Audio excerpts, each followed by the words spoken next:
Hello everyone, welcome to today's lecture. Good morning. So today we are going to discuss the rest of the SA 500 series and we'll start with the 600.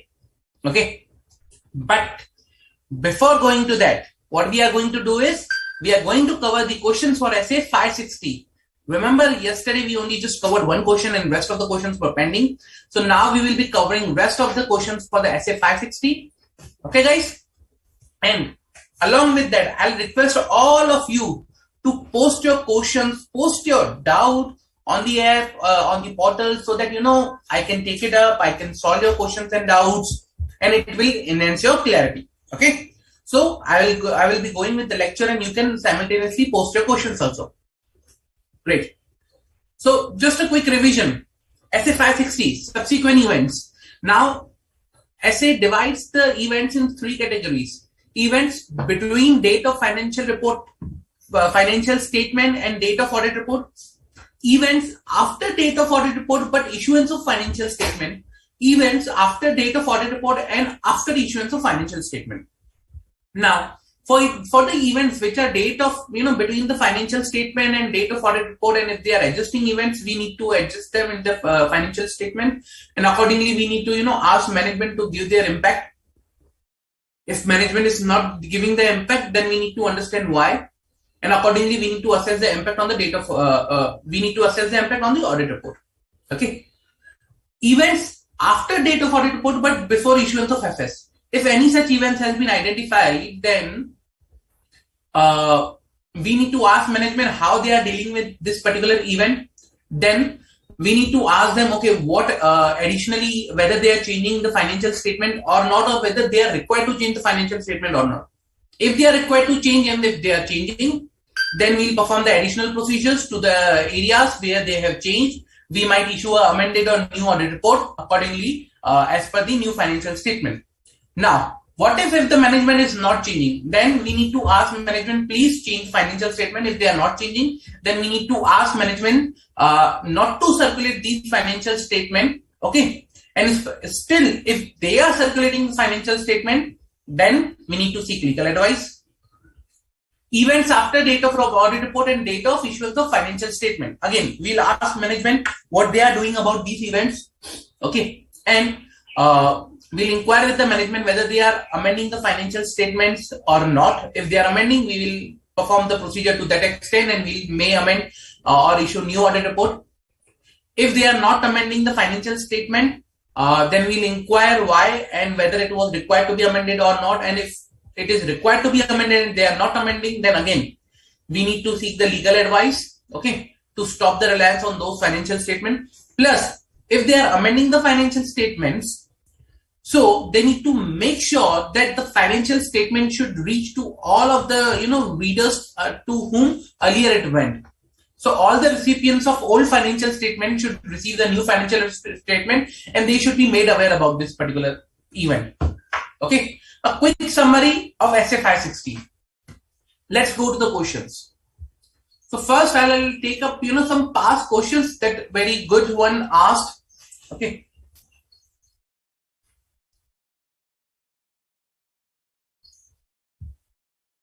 You are the auditor of PQR Limited, which is in the business of supplying food products to various airline companies operating aircraft domestic circle only. As per the terms of agreement with airlines, the company need to stock various non-perishable food items coming for coming 1 month average holding of inventory to the tune of 75 CR. Okay. Also, the payment terms have been settled by the company and received in 45 days after the supply of goods. Okay. Everything was going all well till the end of March 2020 when pandemic COVID hit the world and everything came to standstill. Aviation sector was hit hard and there was no flight from April 2020 onwards. Consequently, the business of PQR Limited also got severely affected, and the scheduled supplies of goods to the airline also were not made. Also, the liquidity position of the airline company got hit, and the scheduled payments were also not received on due dates. As the auditor of PQR Limited, what audit procedures you will perform to ensure that all subsequent events are considered so that the financial statement for the year end 31st March 2020 represent true and fair view? Very good question. Basically the practical one, real life scenario. Okay. So let's see what essay says that. As per essay 560 subsequent events, the auditor shall perform audit procedures designed to obtain sufficient appropriate audit evidence that all events occurring between the date of financial statement and the date of audit report that require adjustment of or disclosure in the financial statement have been identified. The auditor is not, however, expected to perform additional audit procedures on the matter to which previously applied audit procedures have provided satisfactory conclusions. The auditor shall perform the procedure required in above paragraph so that they cover the period from the date of financial statement to the date of auditor report or as near as practicable thereto.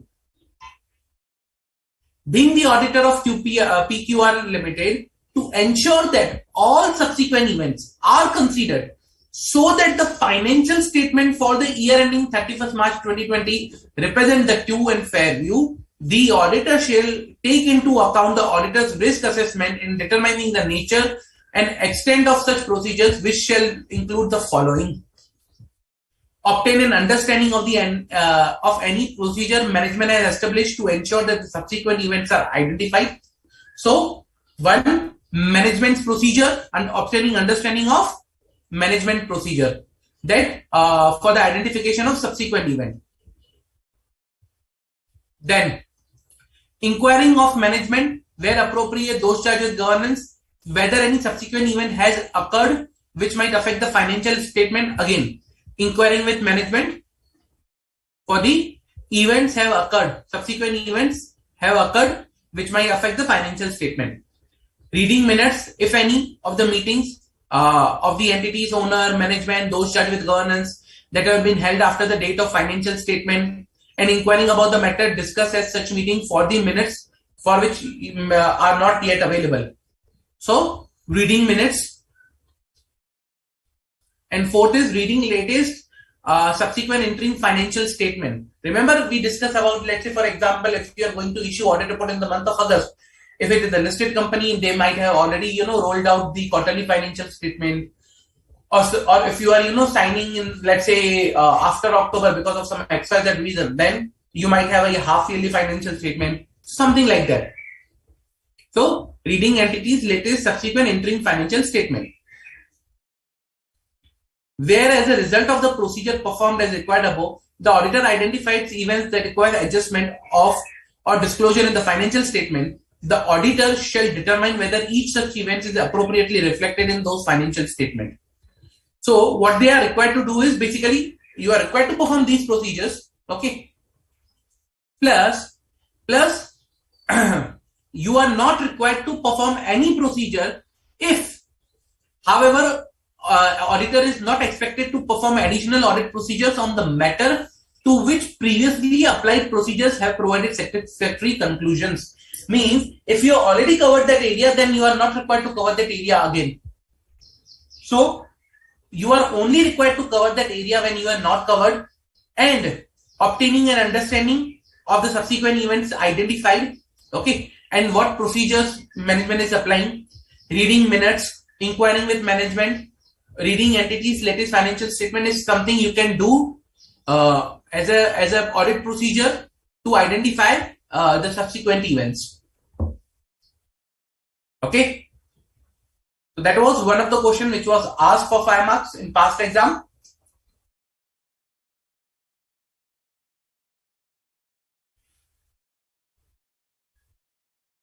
Okay. Let's see one more. Messrs. Krishna Associates, Chartered Accountants, while conducting the audit of Love Push Limited, wanted to conduct an inquiry of management and those charged with governance as to whether any subsequent event has occurred which might have affected the financial statement. Guide Messrs. Krishna Associates with the matters where specific inquiries may be conducted to evaluate subsequent events.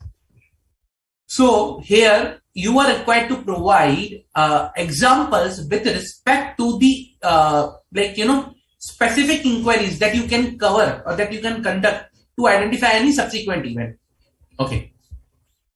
As per SA 560 subsequent events, in inquiring of management and where appropriate those charged with governance as to whether any subsequent event has occurred that might affect the financial statement, the auditor may inquire as to the current status of the item that were accounted for on basis of preliminary or inconclusive data and make specific inquiries about the following matters. Means basically you can make the specific inquiries about the following matters, or about the matters for which you accounted that item on a preliminary basis earlier. Okay, now, or you are not having conclusive data for particular that item. Now you have the data available and now you want to finalize that item. So for these two things you can inquire with the management. Let's say specific one says that whether new commitment, borrowing, guarantees have been entered into, whether sales acquisition of asset occurred or are planned, whether there have been any increase in capital, issuance of debt instruments such as new shares, debentures, agreements, whether any asset have been appropriated by government or destroyed, whether there have been any development regarding contingencies, whether any unusual accounting adjustment have been made or are contemplated, whether any events have occurred or are likely to occur that will bring into question the appropriateness of accounting policies. Okay. For example, call into the question of going concern validity, whether any events have occurred that are relevant to the measurement of estimates or provisions made in the financial statement, whether any events have occurred that are relevant to the recoverability of the assets. So such inquiries you can make with management to ask them, okay, about the subsequent events, that okay, from that you can identify whether any subsequent events has occurred or not. Any doubt, guys?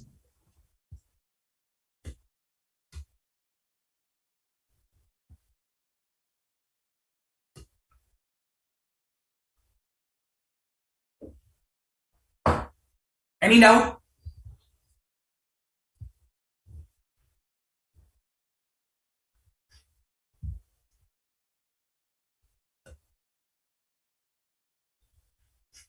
No doubt? Okay, let me cover one more question and then we'll move to the next standard. The audit report of Colsi P Limited for financial year 2021 was issued by Bishnoi and Company on 25th of July. However, a case was filed against Colsi P Limited on 4th August 2021 with the civil court with respect to an incident constituted factory on 17 January 2021, the outcome of which may result in paying heavy penalties by Colsi P Limited.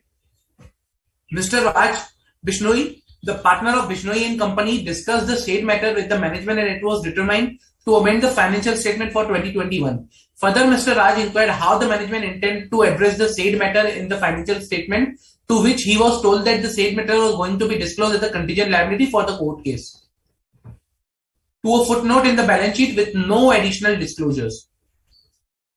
The management told Mr. Raj that such a disclosure was enough, as he would further going a description of the said court case as and its outcome in the emphasis of matter paragraph in his amended audit report. Now, in the context of aforesaid scenario, please answer the following questions. 1. Whether Mr. Raj, on behalf of Bishnoi and Company, has properly adhered to his responsibilities in accordance with SF 560 on becoming aware of the court case filed against Colsi P Limited. And the second question is whether the contention of the management of Colsi P Limited is valid with respect to the disclosure of court case in financial statement. Okay.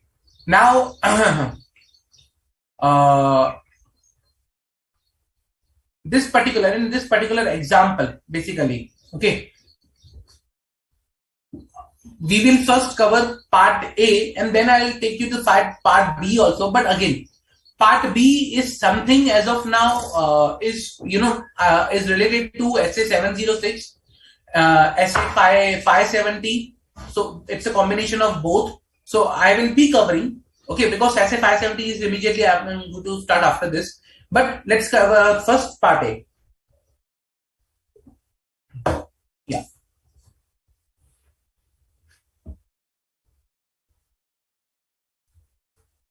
As per SA 560 subsequent events, the auditor has no obligation to perform any audit procedures regarding the financial statement after the date of auditor's report. Means auditor has no obligation. However, when after the date of auditor's report, but before the date of financial statement are issued, a fact becomes known to the auditor that it had been known to the auditor at the date of audit report may have caused the auditor to amend the auditor's report. Means if there is a event or fact which you have come across, now that event if you have come across earlier, it might have forced you to change your audit report or audit opinion. Then in that case, discuss the matter with management where appropriate, those charged with governance. Determine whether the financial statement need any amendment. Inquire how management intends to address the matter in the financial statement. In the given case, on becoming aware of the court case filed against Colcp Limited, Mr. Raj discussed the same matter with the management and it was determined to amend the financial statement. Also, he inquired how management intends to address the same matter in the financial statement. However, if management does not take any necessary step to ensure that in anyone in receipt of the previous issued financial statement is informed of the situation and does not amend the financial statement in circumstances where Mr. Raj believes that they need to be amended, the auditor shall notify the management and those charged with governance that the auditor will seek to prevent further reliance on the audit report. If despite such notification the management or those charged government do not take necessary steps, the auditor shall take appropriate action to seek and prevent reliance on the auditor's report in accordance with SA 560. So, first of all, understand, discuss with the management that how they are,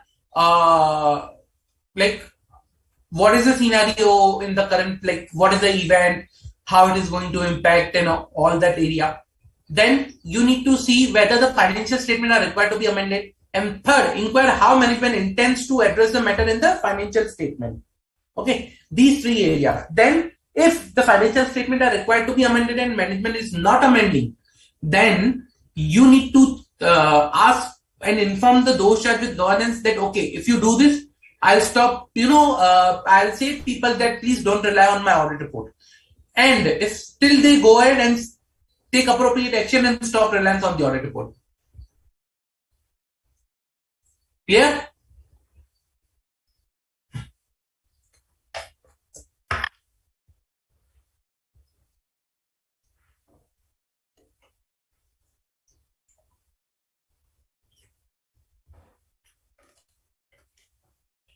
Any doubt, guys? Any doubt with respect to any of the questions that we have discussed right now?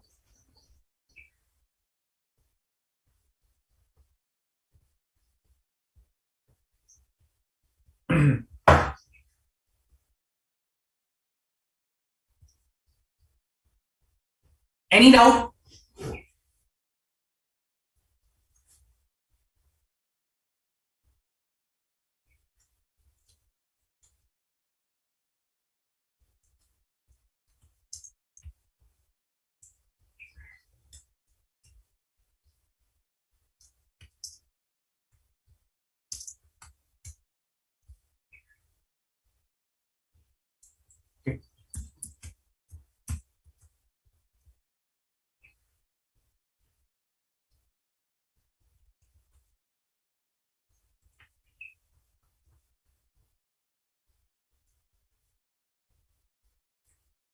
If no further doubts, then we can move to the next area, that is SA 570 going concern.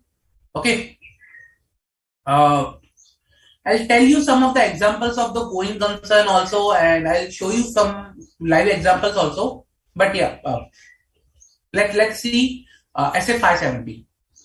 Very important essay. Reason because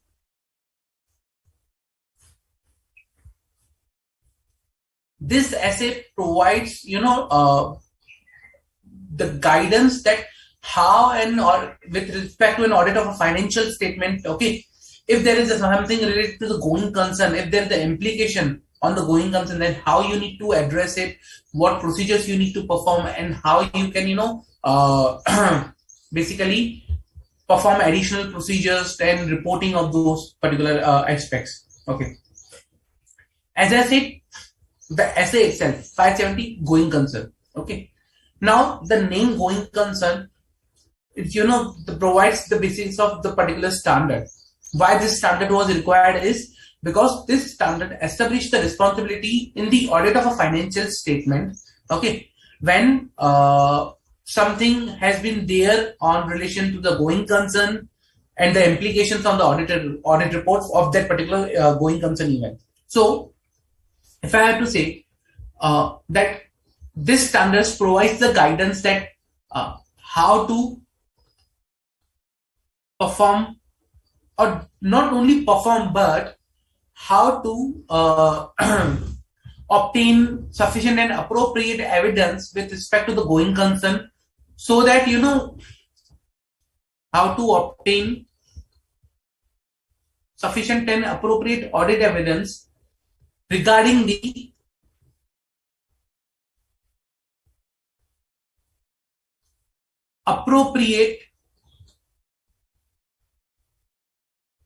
appropriateness of going concern used by management. See, management while preparing the financial statement use going concern assumption.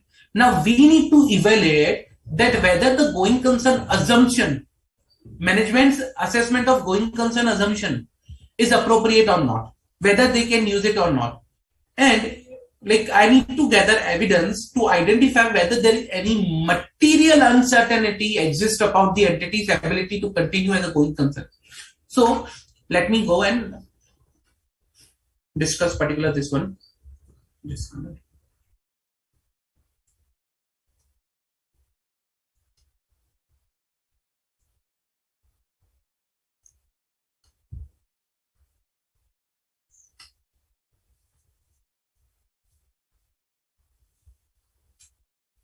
So the term that we will be discussing, okay, first, management's assessment of going concern.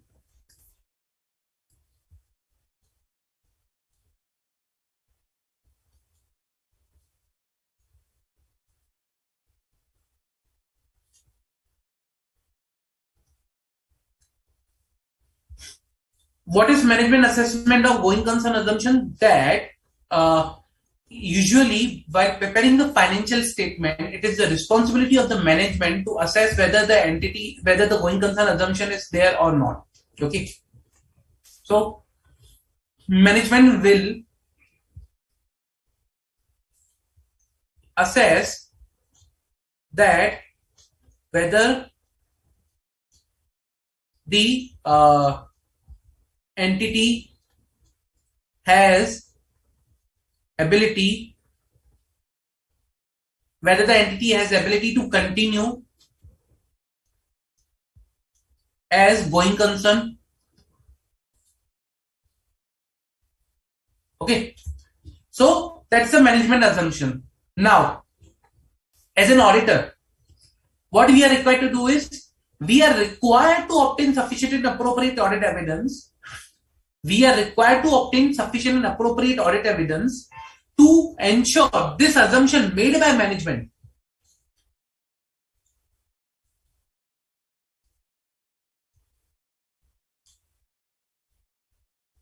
we will make sure that this assumption made by management is appropriate. So we need sufficient and appropriate audit evidence to ensure that management's assumption is appropriate.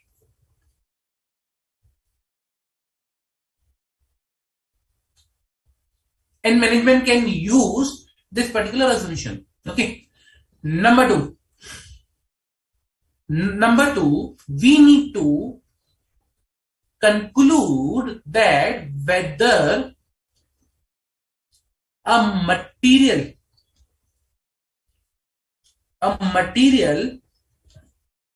uncertainty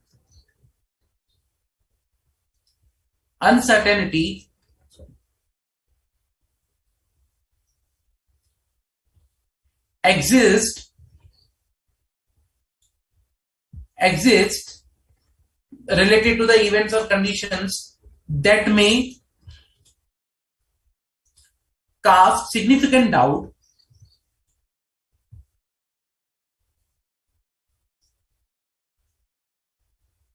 on entities' ability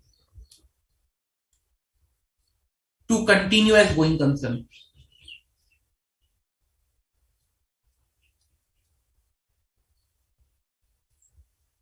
Now understand this point. So what we are saying is whether any material uncertainty exists, material uncertainty, like things are not sure and they are material. For example, I'll show you. For example, in COVID, okay, just now we saw one example of airline one. Remember the practical example? Let's say PQR Limited was, okay, food supplier to airlines.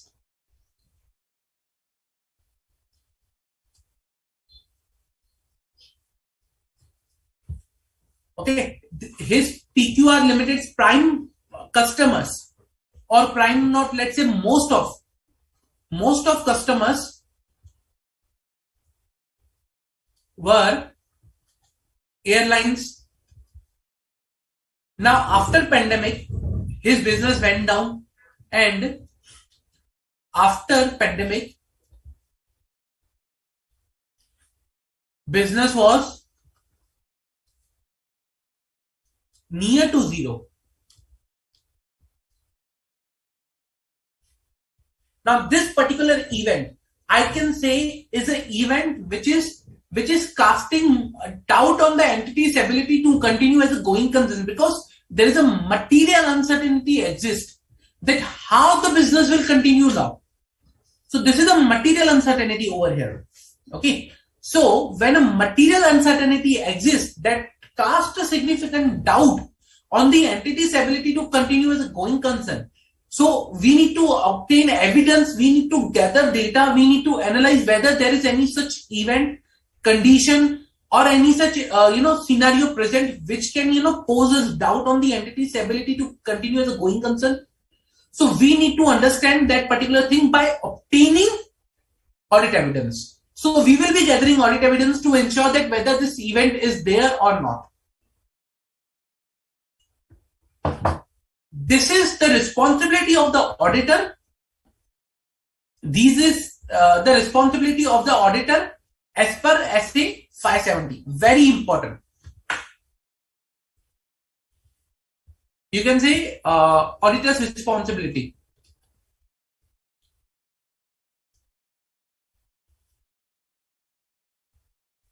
Okay. Now,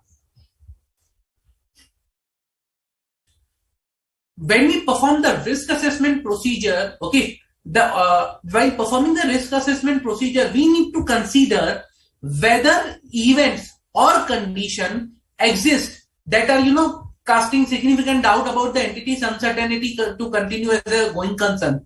Okay, we need to consider whether any such events exist or not. Okay, for that, what we need to do is we need to ask management, or we need to determine whether management has already performed any such assessment. Because see, first of all, management is also required to perform their assessment of going concern assumption. For that, they are required to identify any such event which can impact the going concern. So management has performed some assumption that is there. Okay. Now, to consider whether the event or condition exists, like to identify as an auditor, what I need to do is first I'll understand what management has performed. So I'll discuss the assessment with the management. Okay, what you have done, how you have done, and I will determine whether the management has identified any such events or conditions that individually or collectively may cause significant doubt. Okay. So individually or collectively. So it is not necessary that it should be single event. It could be multiple events. For example, in current case, let's say this was one of the event. Then the second event was that company was having rupees 80 crore as debtors with, let's say, MNO airline, which went bankrupt in pandemic.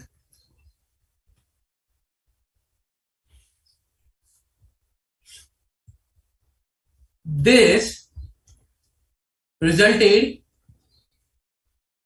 in huge cash problems for the company.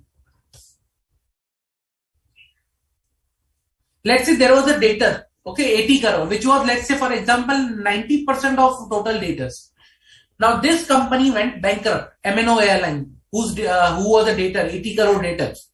Now, after when going to the bankrupt, no amount was received from that particular company. And this resulted in a huge cash problems for the company. Although, one, we were not having any business. Plus, now there is a bankruptcy also. So, individually or collectively, events that are casting significant doubt on entities' ability to continue as a going concern. Okay. So, what I will do,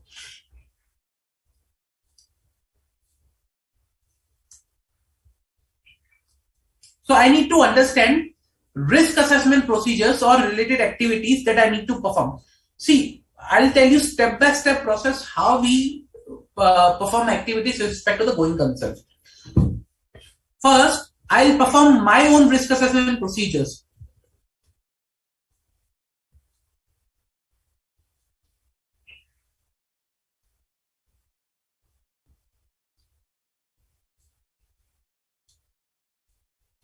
First, I'll perform risk assessment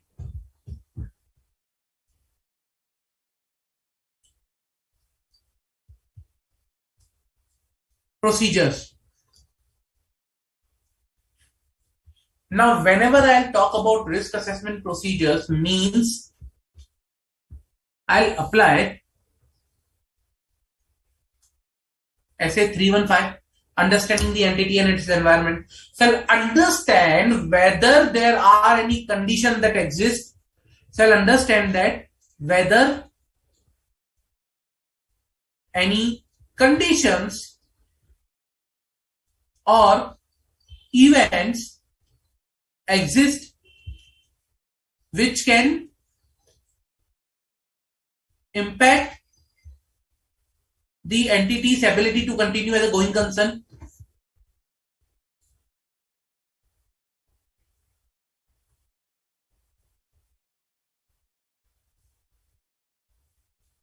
I'll write GC for going concern as of now, but remember guys, I may be using some acronyms or short forms over here. Do not use such things in exam. Do not write GC for going concern as AAPE for sufficient and appropriate audit evidence, or acronyms in exams. No, do not use such things.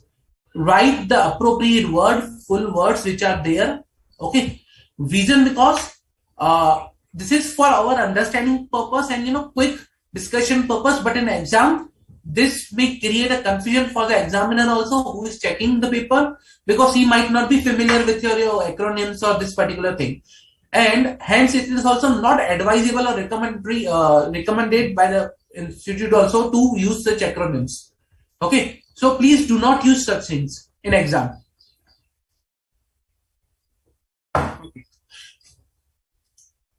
So whether any conditions or event exists which can impact the entity's ability to continue as a going concern, I'll identify first this thing, and then what I'll do is I'll go and I'll ask management whether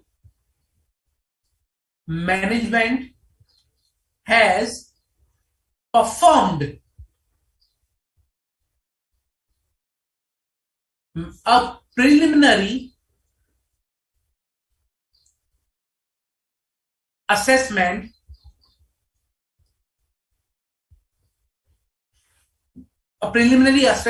that about the entity's ability to continue as a going concern.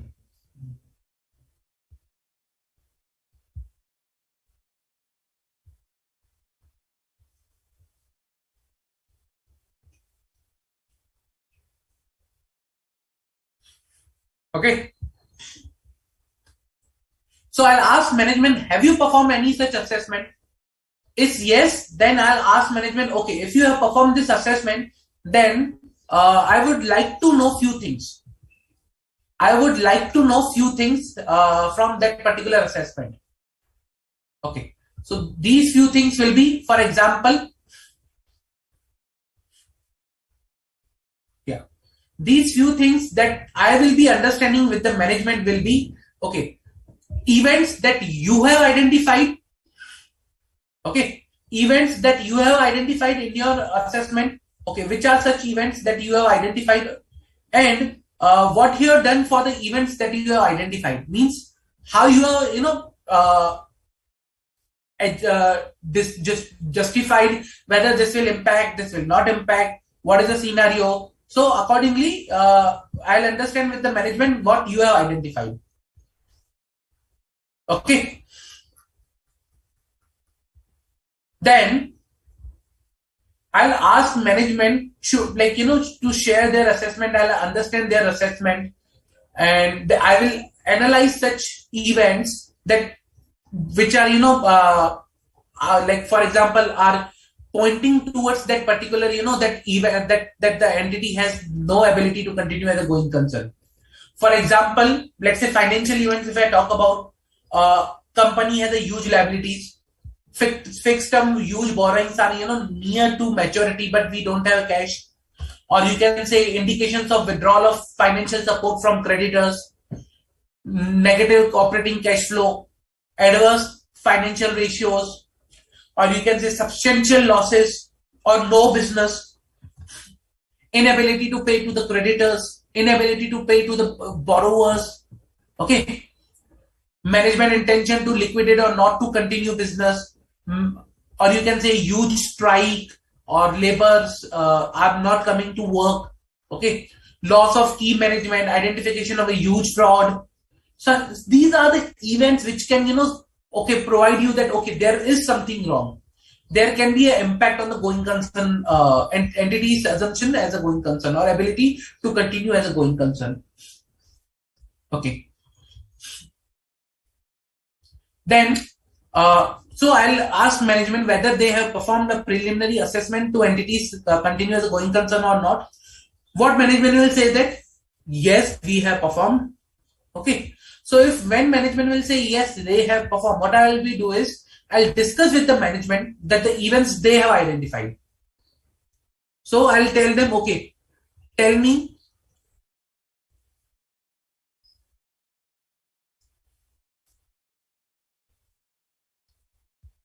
the events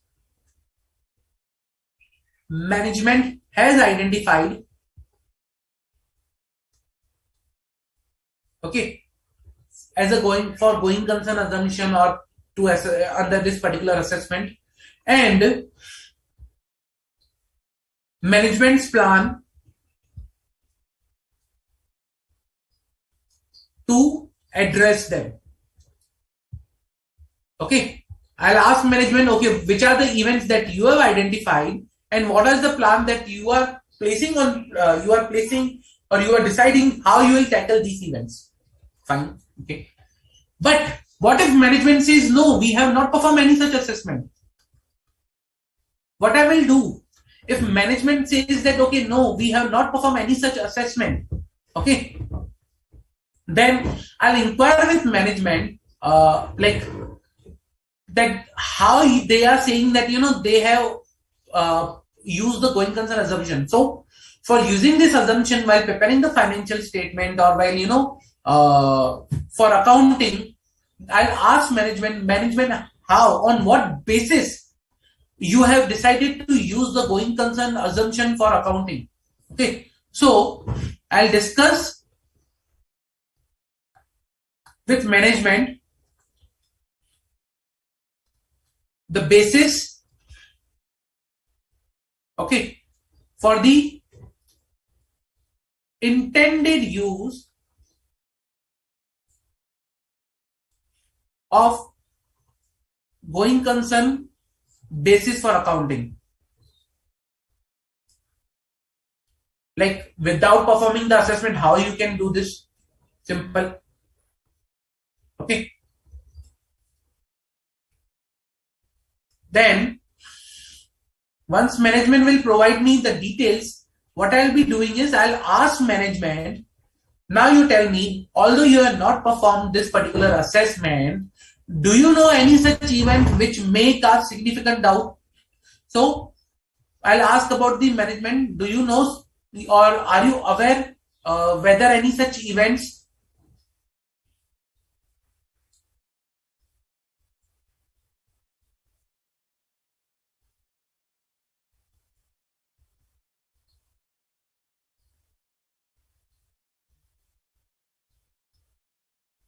So I'll ask management whether any such events exist or you are aware of any such events that may cast significant doubts on entity's ability to continue as a going concern. Okay. Along with this, in both of the scenarios, what I additionally will be doing is that I will remain alert. That is, auditor shall remain alert, okay, throughout the audit for the evidence or for for the conditions or event that may provide you some information about this scenario. So let's say, for example, you were testing sales, you were testing data, you identified one of the data is of such nature that it may go bankrupt. You will assess the particular data's impact on the financial statement. Accordingly, you will decide whether this is an event or such event or not. Okay.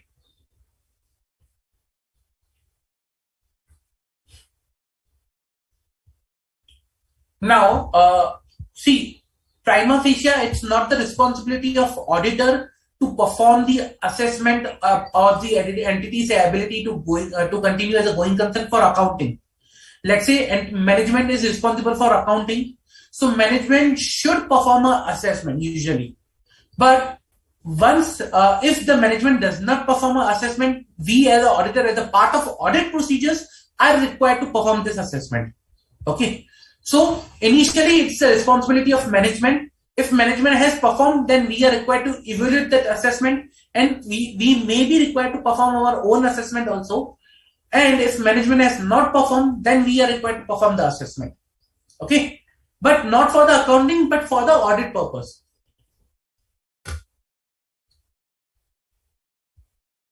Okay. So when management is performing this assessment and you are required to evaluate, or you are evaluating the management's assessment, what you will do? What things you are required to consider for this? So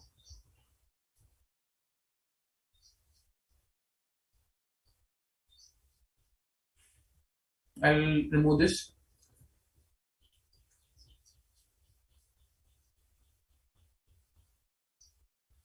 Okay. Now, what things you are required to do when you are evaluating the management's assessment? Okay. First of all, you need to consider the same period.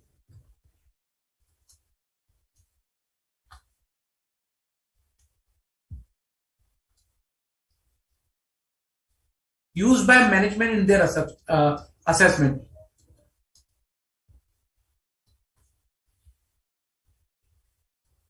Period for what? Period to identify the events. Let's say, for example,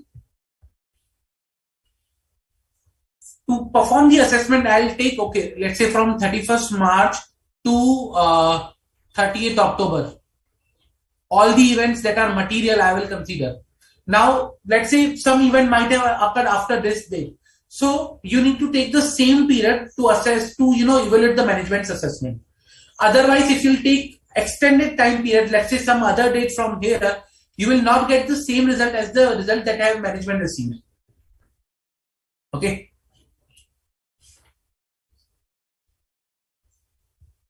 If management assessment, okay, of entity's ability to continue as a going concern covers less than 12 months from the date of financial statement. Okay. Now, for example, over here, management has only covered from 31st March to 38th, and management has not covered further. Usually, it should be full year, like March to April to March, okay, or more than that, basically. But if the management does not cover full year over here, then you need to ask management to cover at least 12 months in their assessment.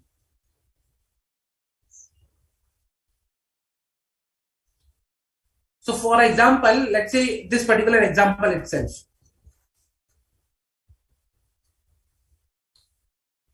If management is covering from 1/4/21 to 31/8/21, then this is only, let's say, 4 months. But you need to ask management, no, go further. You need to cover till 31st March 2022. That should be at least 12 months for financial year 21-22. Okay, financial year 21-22. You need to cover at least this month, these months, or this much period for your going concern assumption or assessment.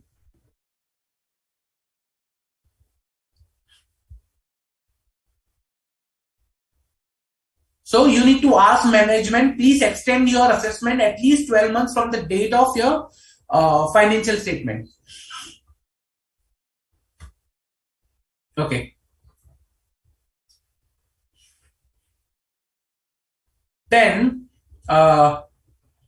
in evaluating management assessment, the auditor is required to consider whether management's assessment includes all the relevant information of which the auditor is aware. Okay, so what information they have covered? Now we were discussing about the period. This is the period I was discussing. Now I'll discuss the information. So I need to assess whether management has covered all the information in assessment that auditor is aware of.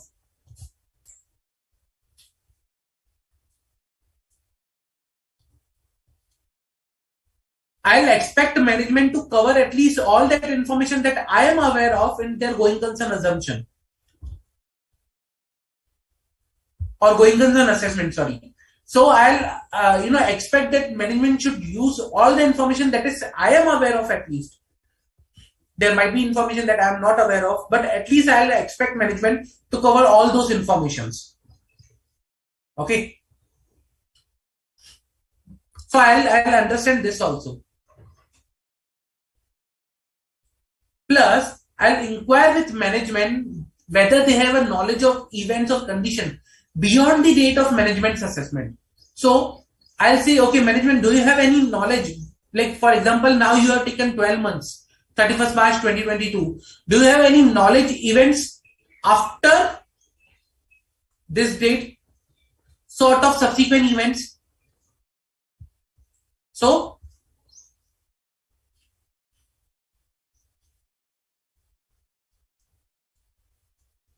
knowledge of events after the period of management's assessment.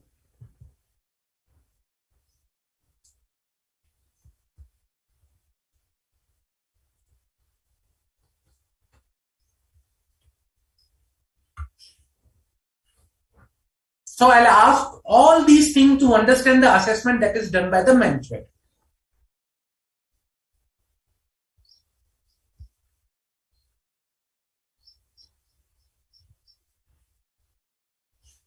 Any doubts till now? Any doubt?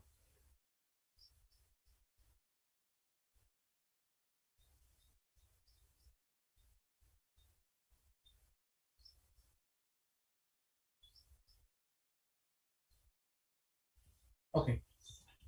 Now, once I'll do this, okay, once I'll understand the management's assessment, if they are performed, if they are not performed, then I'll only perform the inquiry that is required. In both of the cases, I am required to perform additional procedures when events and conditions are identified.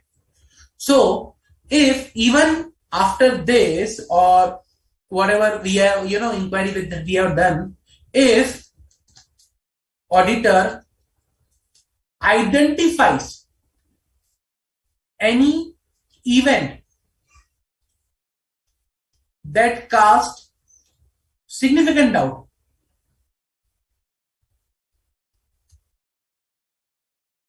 then we are required to perform additional procedure. Then perform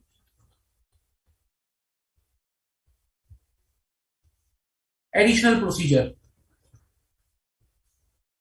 Okay. So, if the events or conditions have been identified that may cast significant doubt, okay, on the entity's ability to continue as a going concern, now then I need to obtain evidence to determine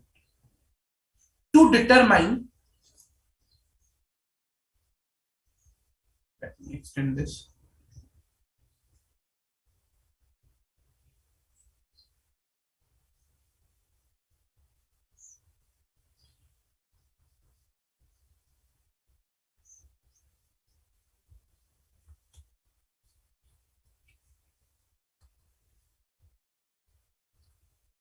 That I need to perform additional procedures to determine that whether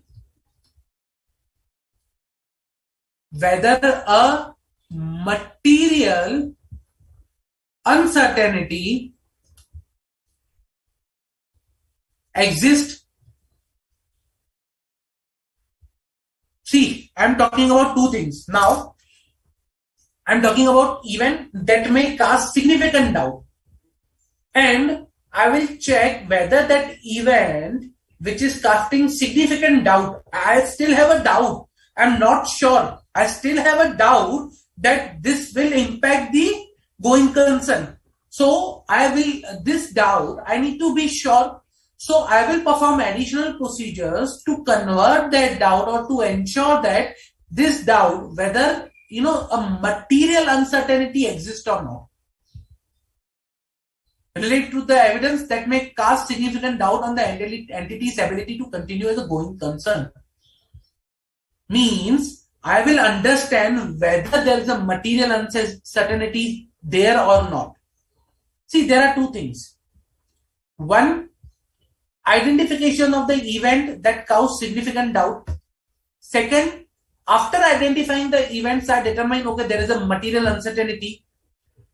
Then, third, even after identifying material uncertainty, I need to check whether the use of the going concern assumption is appropriate or not. It may happen that the going concern assumption used is appropriate even after material uncertainty exists, but management has to provide why. We will see that. Okay. So once we will identify whether there are events that may cast significant doubt, I'll check for the material uncertainty through performing additional procedures. And these procedures can be like, for example, if management has not performed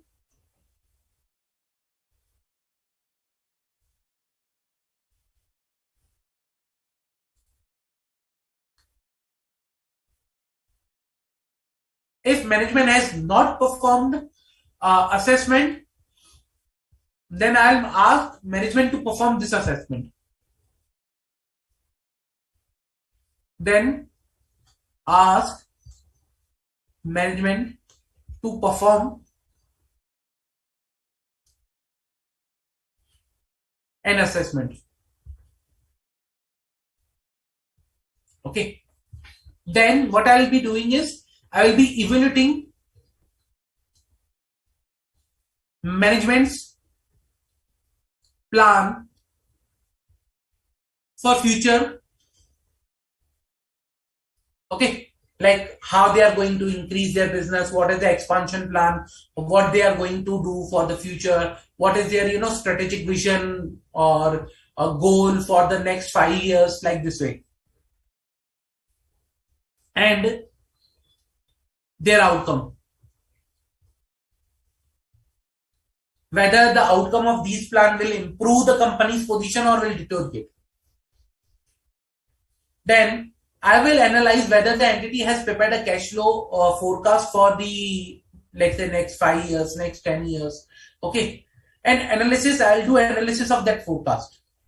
So I'll check whether management has prepared a forecast of cash flow. Okay. If yes, then I will evaluate.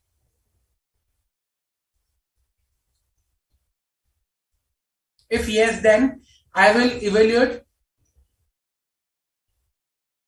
the reliability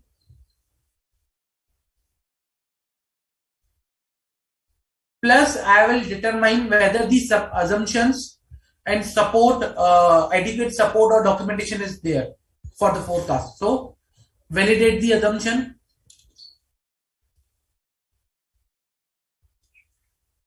and method, you can say. Okay, so this I will do.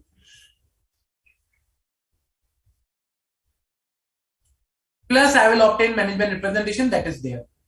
Okay, now I will perform all these procedures to identify whether any material uncertainty exists or not, whether there are any events that may cast significant doubt on the entity's ability to continue as a going concern. Okay, now comes the main important part, my conclusion, auditor's conclusion. Okay, what auditor concludes after all this thing, after all these activities, what is the auditor's conclusion? Okay, now with respect to the auditor's conclusion, my conclusion can be, okay, when I obtain sufficient and appropriate information, okay, when I evaluate whether the sufficient and appropriate audit evidence has been obtained, I may conclude whether a material uncertainty exists relating to the event or conditions. Okay, now if a material uncertainty exists, when the magnitude of its impact, okay, and likelihood of the occurrence is that the appropriate disclosure of the nature and implication of such uncertainty is necessary, then I will say this particular thing is material in the nature. Okay, so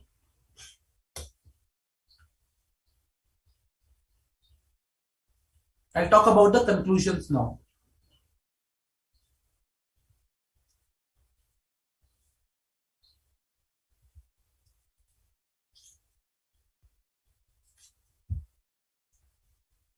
Okay. How can I say uncertainty is a material? By its impact, magnitude, and likelihood. Okay, and if that disclosure is necessary to achieve fair presentation, and if the disclosure is necessary from the compliance framework also, otherwise it will be misleading. If these things are there, then I'll say it's a material in nature and it's required to be disclosed. Okay, now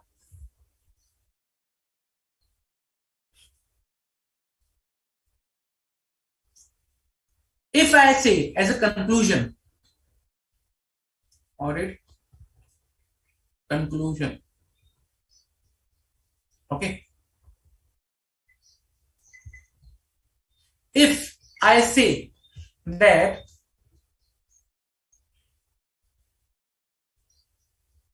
entities assumption or management use of going concern, let's say if management's use of going concern is appropriate,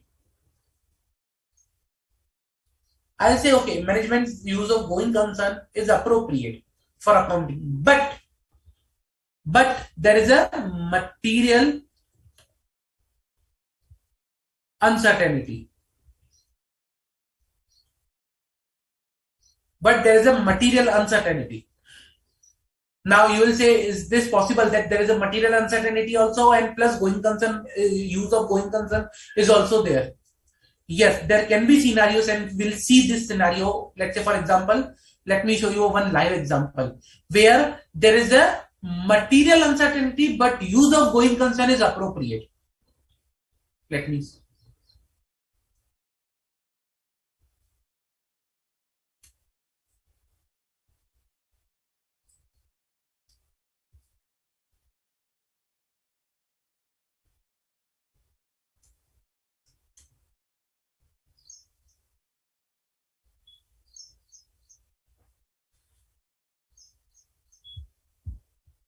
Okay.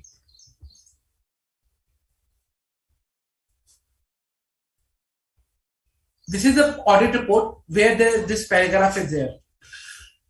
Attention is invited to note number 33 in the standalone financial statement regarding the likely significant reduction in the company's future fee revenue and management expectation of company's ability to at least meet its existing and future obligation over 12 months, out of its earnings and liquid asset. As stated therein, the company's business plan for new fundraise have been kept on hold pending the company's completion of stake sale. And while there is a material uncertainty with respect to the stake sale, management believes that the use of going concern assumption for the preparation of standalone financial statement is appropriate.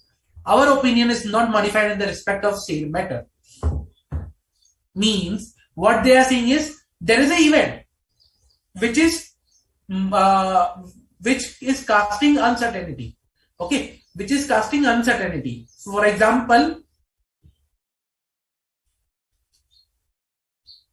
in real life, it's everything is not clear black and white. For example, let's say in COVID,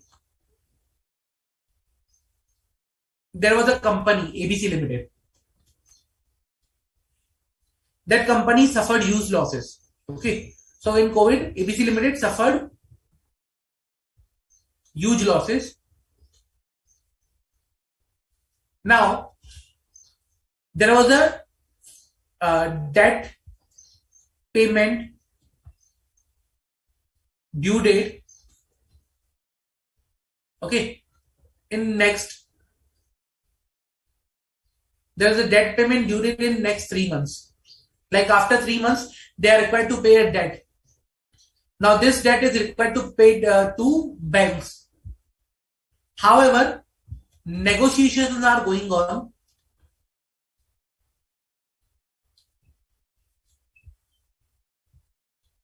for refinancing.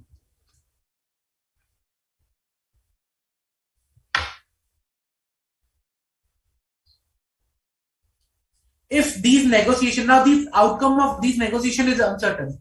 Either if these negotiations goes good, okay, then company will get at least 5 years for repayment, and company can continue their business appropriately.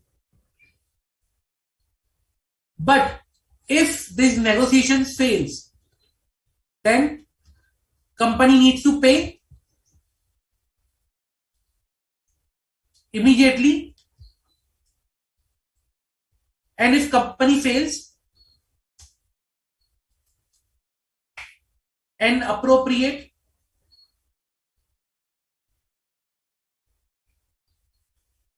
application under IBC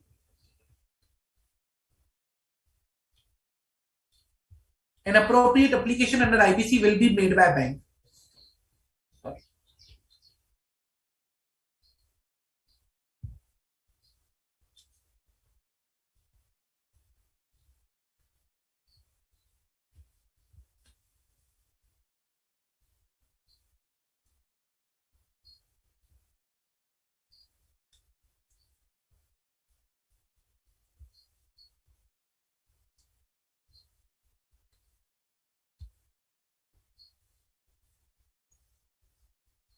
Okay, so this is a scenario.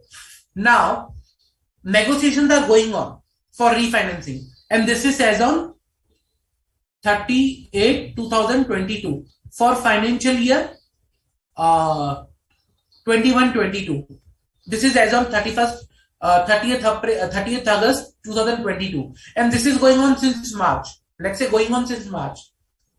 Now 3 months are still there, but this is a very big thing. So I'll say as of now, material uncertainty is there. Reason because it can turn good, it can turn bad. But as of now, management use of going concern assumption is appropriate. Because still the outcome is not sure. So it can happen that the management use of going concern is appropriate, plus there is a material uncertainty. So accordingly, my conclusion will differ over here. Okay, now if this is the conclusion that okay, material uncertainty exists plus going concern assumption is appropriate, then I need to appropriately disclose the principal events. As a management, I need to disclose that in the financial statement. Okay, these events which are casting material uncertainty or entities, or they may cast a significant doubt on entity's ability to continue as a going concern, and how management is planning to deal with this particular thing. Okay.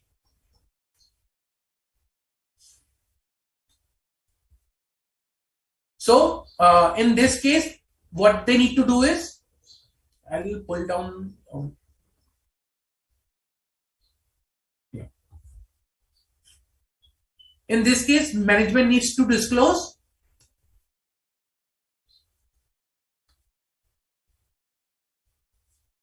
events in the financial statement which create significant doubt.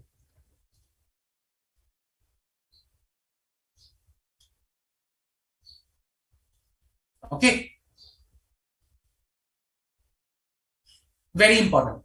So I'll ask management to disclose these things in the financial statement because these are creating significant doubt. Okay.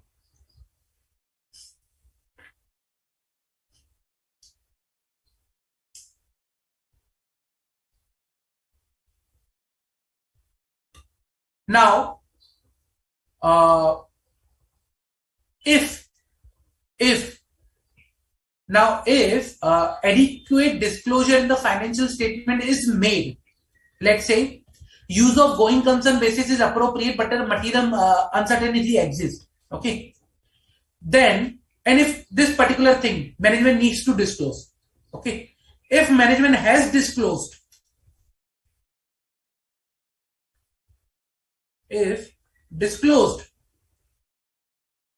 then I may issue an unmodified opinion. I may issue a modified opinion that okay, I'm fine, there is no issue. But what I will be doing is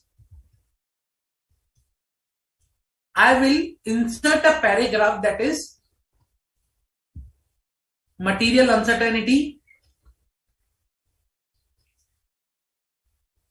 related to going concern.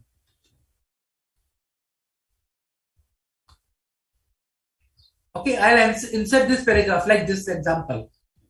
Material uncertainty related to going concern. I'll enter this paragraph because I am saying that okay, uncertainty is there, going concern use is appropriate, and my opinion is not modified. Simple. So I'll enter this paragraph into audit report, through which I will draw attention of the users on this note and the events that are casting the significant, doubt about the entity's ability to continue as a going concern. Clear? Okay. Now, if the adequate disclosure about the material uncertainty is not made, okay, if not disclosed,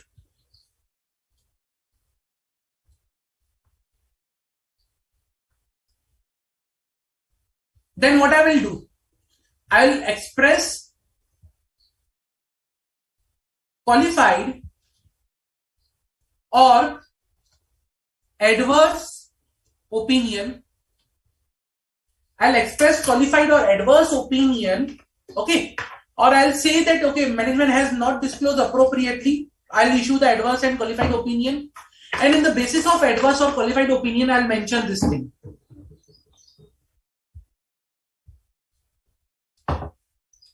And in basis of qualified plus adverse opinion,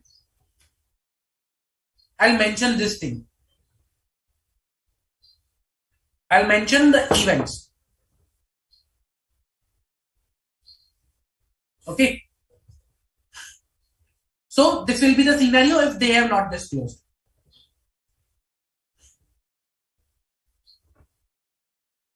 Now,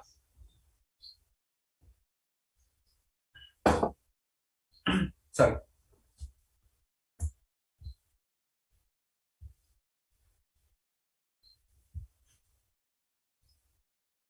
Now, if the going concern basis of accounting is appropriate, use of going concern basis of accounting is appropriate, means I am saying management's use of going concern basis,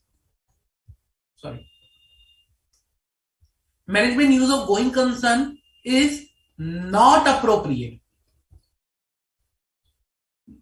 Management has incorrectly used. Now, there was a material uncertainty and the going concern is also used incorrectly. What I will do is simple. Adverse opinion plus basis for adverse opinion. I'll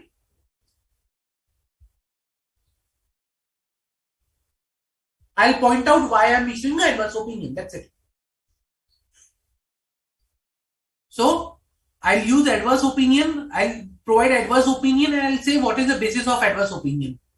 Clear? So my conclusion that if management is use of accounting, going concern assumption for accounting is appropriate, and material uncertainty still exists, okay, because there are something which are pending. So I'll ask management to disclose in the financial statement, and if disclosed, I'm fine. I'll insert a paragraph in the audit report, unmodified opinion, closed. If not disclosed, qualified or adverse opinion, and basis of qualified and adverse opinion, and provide the facts. If the use of going concern assumption is inappropriate, okay, then I'll directly issue adverse opinion.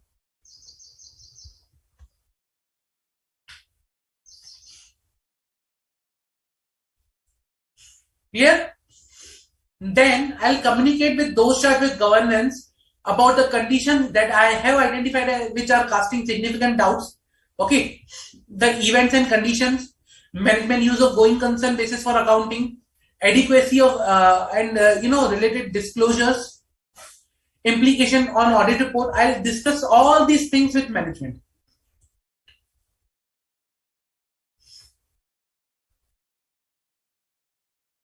Clear? Any doubt with respect to this standard, what we discussed right now?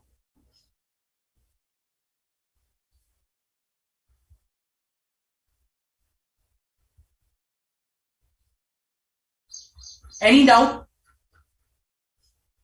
Very important standard, very important. Let's see one of the questions that we were discussing earlier. The next paragraph of that particular thing. Inquire how management intend to address the matter in the financial statement. Remember? Sorry. Yeah. Wait a minute. This one? No, not this one. Yes, this one. Okay, this was the question. That the audit report of Coal CP Limited for financial year 2021 was issued by Bishnoi Company. Okay, on 25th July. However, there was a case filed paying heavy penalties. Management told that, disclosure that they will be, showing in the contingent liability for the court case. Now, Mr. Raj, that the such disclosure was enough, and he was further going a description of the court case in the emphasis of matter paragraph. Okay. So that was the second question over here, whether the contention of the CP Limited is valid with respect to the disclosure of the court case in the financial statement. Now, first of all, this covers both SA 570 plus emphasis of matter paragraph SA 5705. Okay, let's see the answer. Wait, I'll pull up the answer over here.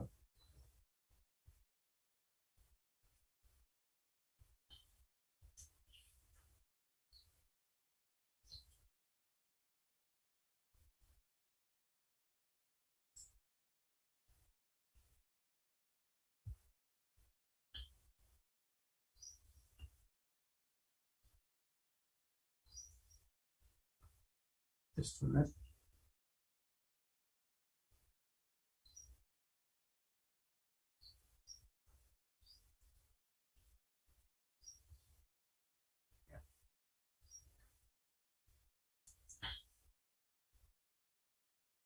Now, this is a classic example over here where we are saying yes, there was an event which is casting significant doubt on entity's ability to continue as a going concern. Okay. Events that cast a significant doubt on entity's ability to continue as a going concern. That event is there. Now, we need to understand whether how the disclosure of this event is required to be done. Whether the disclosure through contingent liability done by the management is appropriate or not.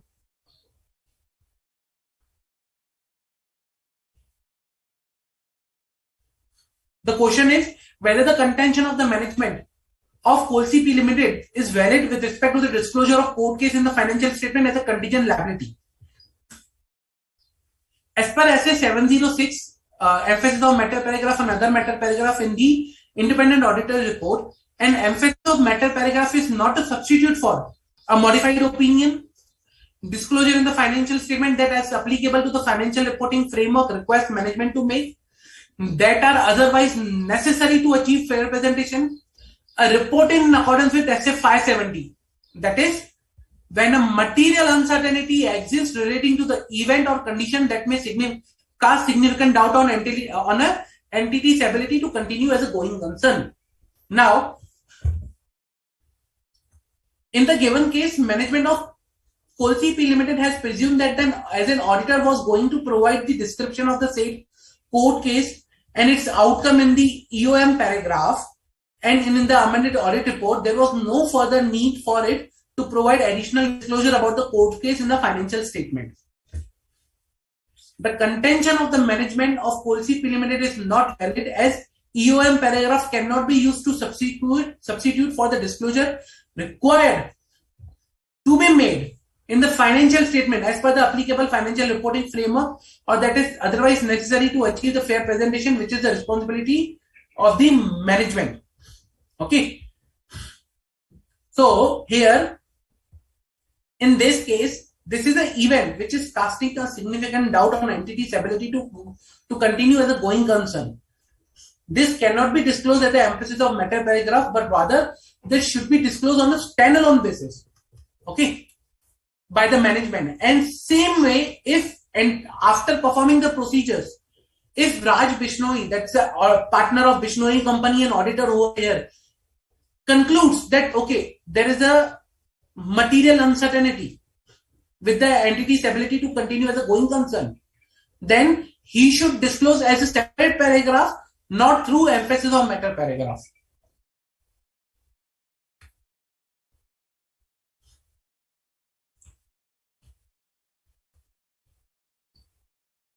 Clear? Very important. See, when we are identifying any such events which are casting significant doubt on entity's ability to continue as a going concern, we need to gather more audit evidence to ensure that this is not a material uncertainty. If this is a material uncertainty, then it requires appropriate disclosure.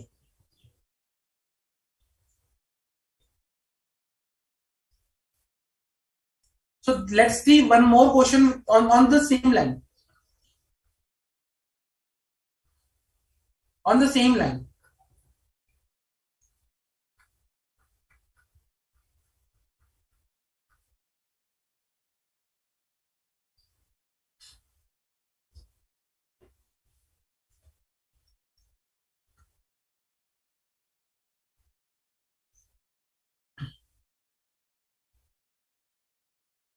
Just a minute.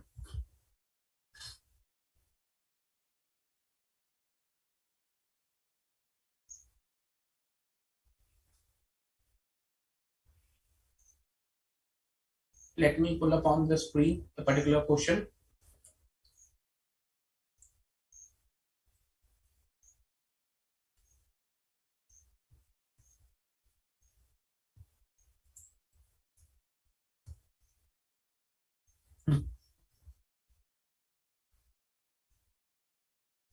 Meanwhile, any doubt, guys? Any doubt?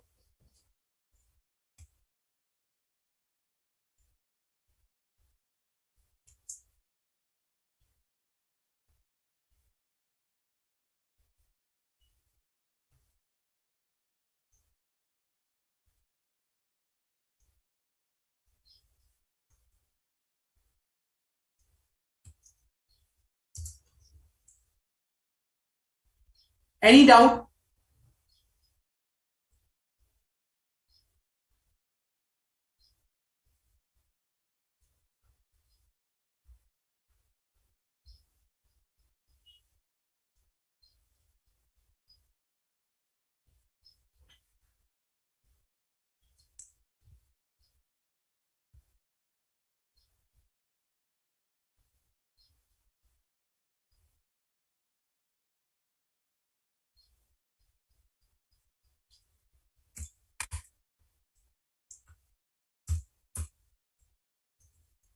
Okay.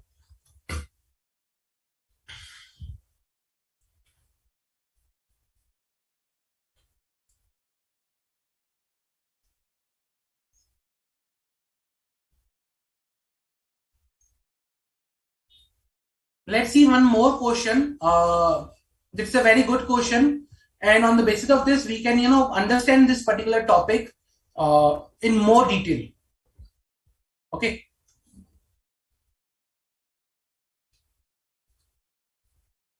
Star Limited, a power generating company which uses coal as a raw material for its power generating plant. Okay.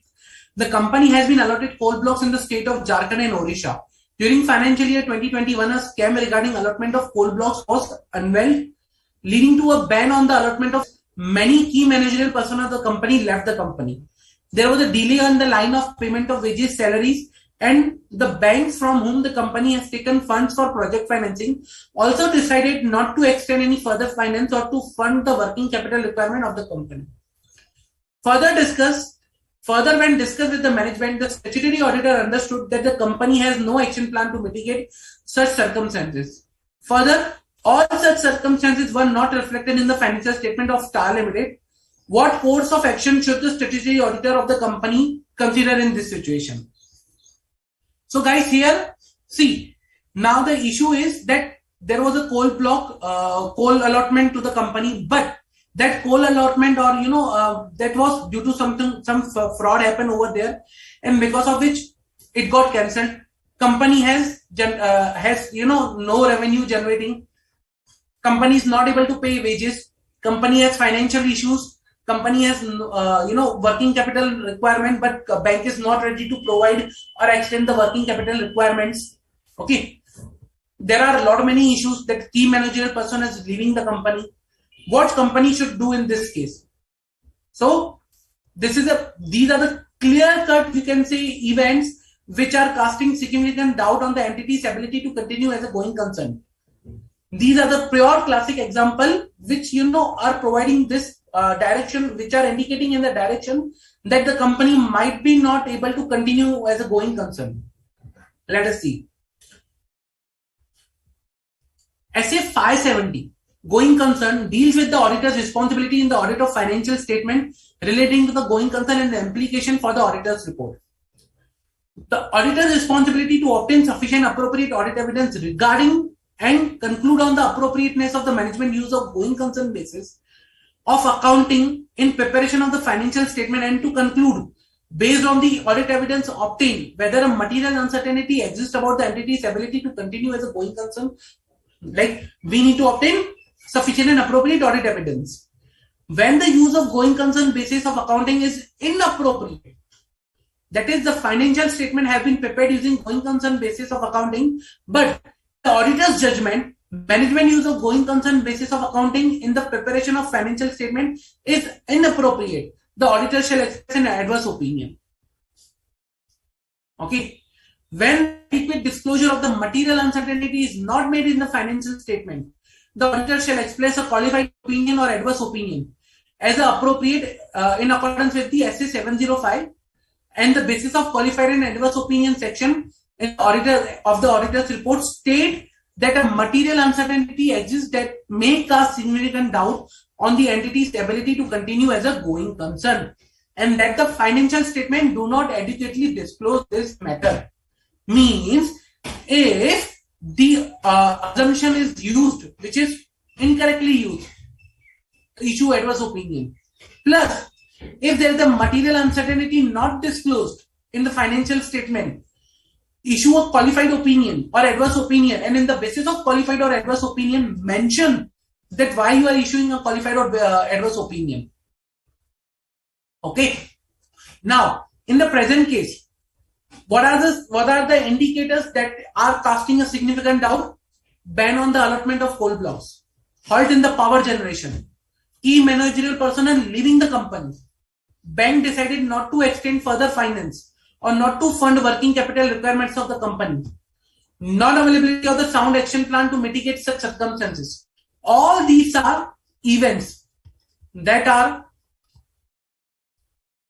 casting significant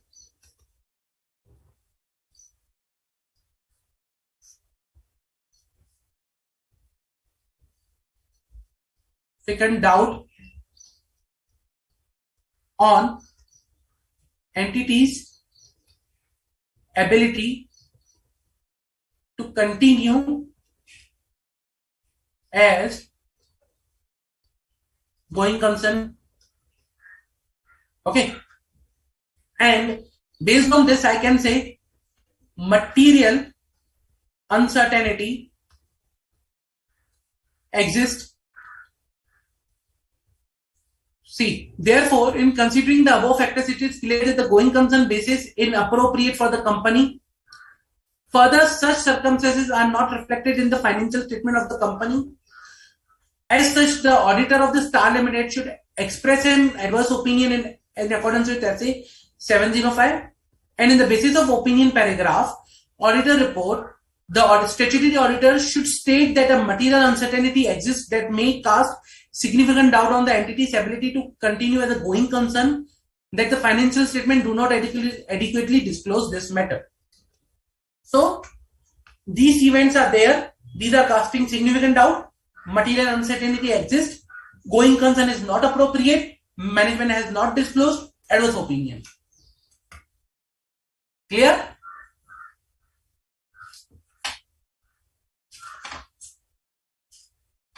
Very, very important. Reason because these are the scenarios, like are required to be looked into while we are dealing with the, certain events or conditions that we will face in real life. Such events are very, you may face practically a lot of times. So, while doing the audit, if you come across such events that are casting significant doubt on the entity's ability to continue as a going concern, you need to obtain appropriate audit evidence to ensure whether material uncertainty is there or not. And if it is there, then you need to evaluate whether the management use of going concern assumption is appropriate or not. If any of places like management has not disclosed or used inappropriate going concern assumption, then you need to consider the impact on the audit report. Clear? Any doubt with respect to this standard? Any doubt?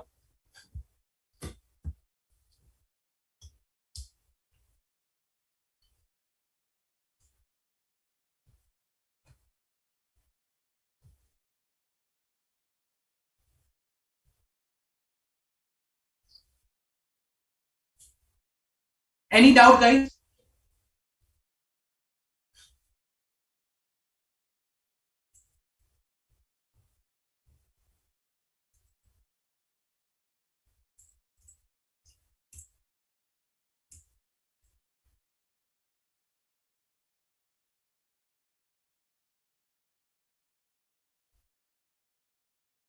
Okay.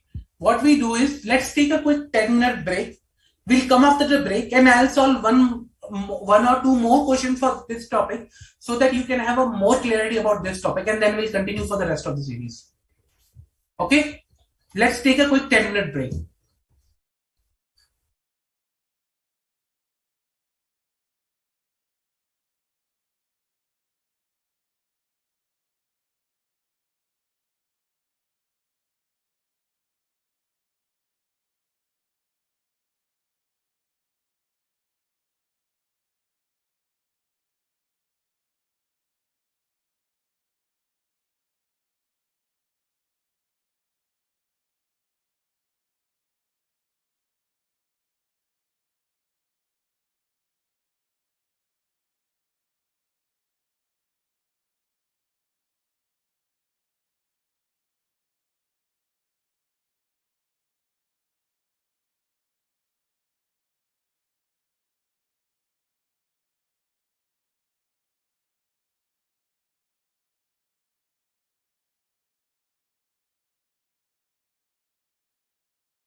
Hello everyone, welcome back to the session. Okay, let's continue and we'll solve one more MCQ for this particular topic.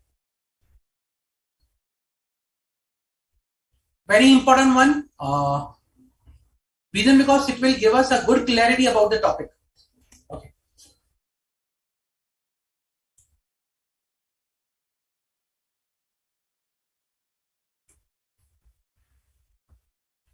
During the audit of Phone and Network Limited, the auditor of the company identified that since last 3 years, the company is making cash losses and is facing liquidity crisis. Moreover, there was a huge loan installment due for the repayment in next 3 months. Okay. So there is a huge loan installment which is due for repayment in next 3 months. After closing the financial year, in one of the litigation, the educating authority issued an unfavorable and unappealable order against the company, because of which the company was now required to pay huge fine and interest to the governmental authorities. The company, the amount of fine and interest thereon was half of the annual turnover of the company. Okay. Considering the company's liquidity profile, it was evident that the company will default the upcoming loan installment and the payment of fine and interest thereon. When inquired with the management as to how they will deal with this situation and how they will consider the impact of these events on the management assumption of going concern, the management contended that the company will raise more funds through issue of fresh equity in the primary market to manage the liquidity requirement. However, after analysis of the SEBI listing requirements, it was evident that the company was not in position to issue fresh equity in the primary market.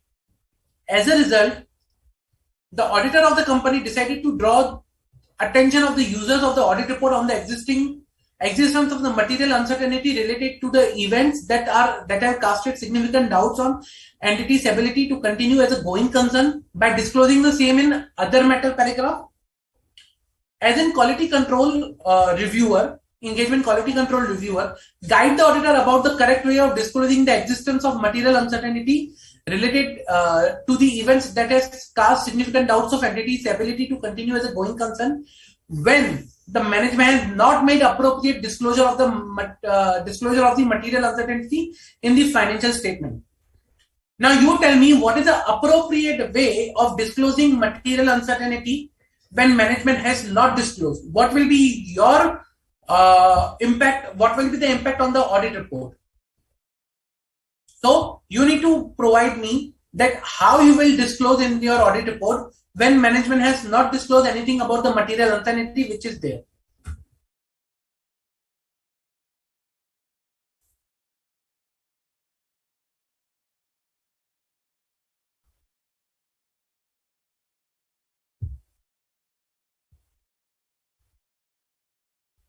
Come on. Pretty easy.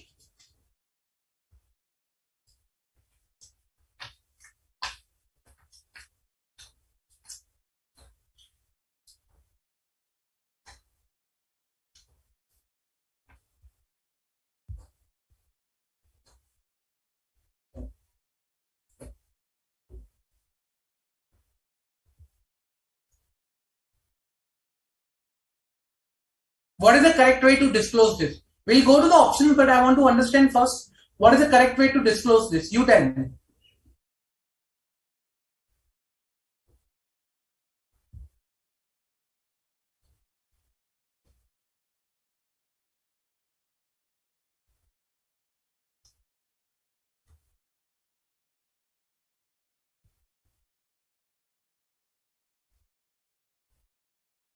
How we can disclose this appropriately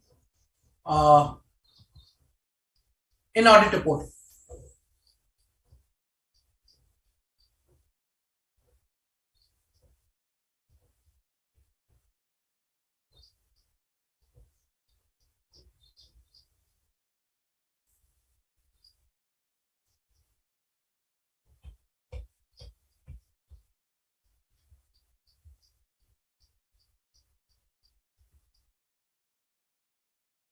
So let us see the options now.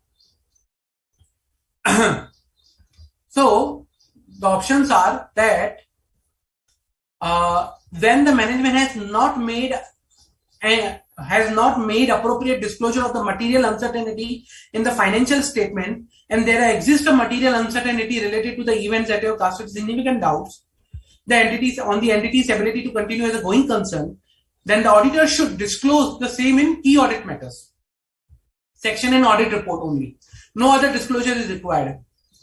Disclosure of material uncertainty in the financial statement is the responsibility of the management, and auditor should not comment on the same. That's the B option. C option.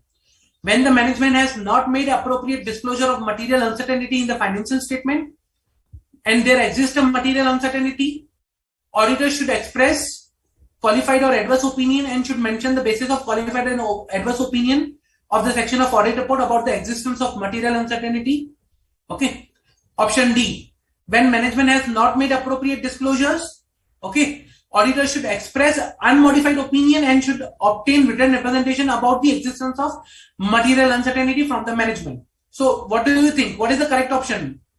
A, B, C, D.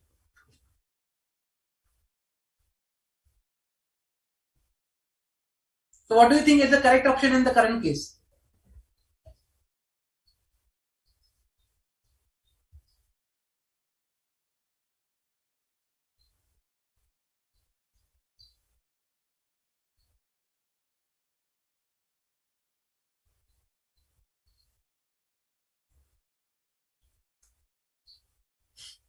Come on, guys. Pretty easy. We have already discussed this particular thing.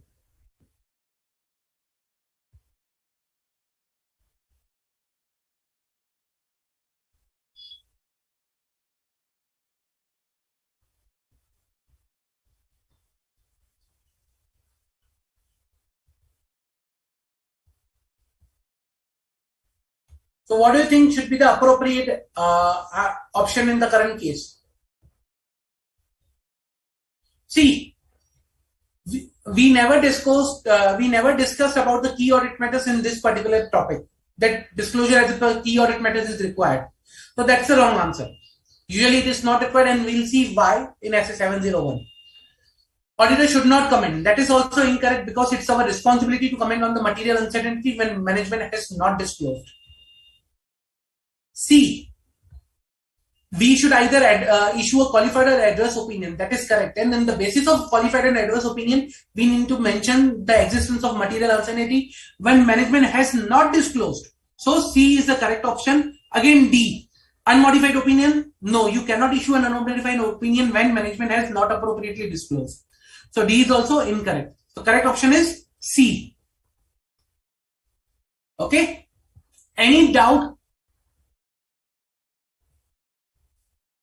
Any doubt with respect to this standard?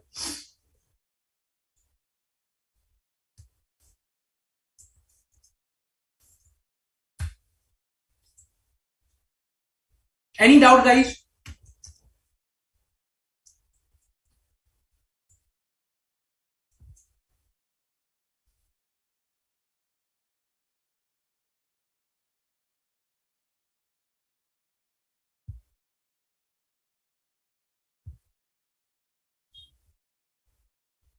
If no further doubts, then we can continue to the next standard.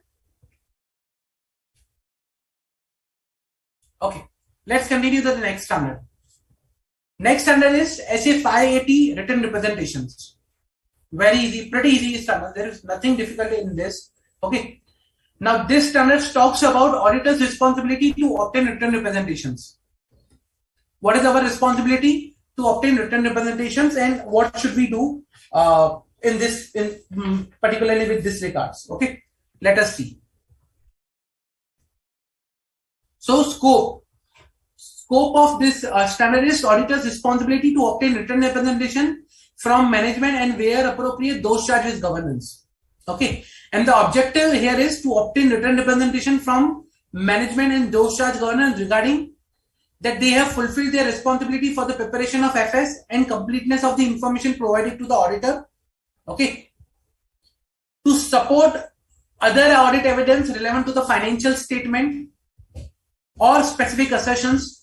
So in standard, remember, we were seeing at a lot of places, obtain written representation, that is the one. to respond appropriately to written representations provided by management or those charged with governance, or to respond appropriately to written representation not provided by management or those charged with governance. Okay, so this is a auditor's objective. Now, what is the written representation? A statement by management, okay, to confirm certain matters. Like in various standards, we saw that we need to obtain written representation from the management. Now, when we say that other standard refer you that you need to obtain written representation from the management, means while obtaining written representation, you need to comply with this requirement of this standard. And what are the requirements here? Although written representations provide necessary audit evidence, they do not provide sufficient appropriate audit evidence of their own. Means if I select to obtain a written representation, I'm required to obtain other evidence also. I solely cannot rely upon the written representations. The date of written representation shall be as near as practicable to, but not after the date of auditor's report. Means I should obtain all the written representations before the date of audit report or near to the date of audit report, but not after the date of audit report. Now someone will say, let's say, okay, your date of audit report is, let's say for example, 31/7/2022. Now date of written representation 31/7/2021. Now they will say that, okay, this is before the date of audit report. A year before the date of audit report. Is it valid? Can I take a year before written representation? Like even my financial year has not complete. Answer is no. That's why the next thing is near as practicable to the audit report date, means it should be near to this, but not after this.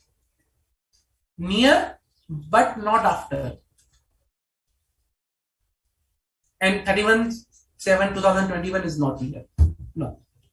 So someone will say, yeah, this is a before audit report date, but it is not near. So it should be near, but not after the date of audit report. And when management will not have that much information, even the start of the audit, let's say start of the year, how can they provide you the written representation? And even if they provide also, how can you rely on that? That is not feasible. Okay. Written representations shall be in the form of a representation letter and addressed to the auditor. It should not happen that they should mention, okay, to whomsoever it may concern. No, that should be addressed to us. Otherwise, at times it will feel, issue will arise that when we give you a representation, how you can say that we gave you representation and for which you are making us liable. So it should be always, addressable to the auditor. For example, let's say they management wrote a representation to those charged with governance, mentioning that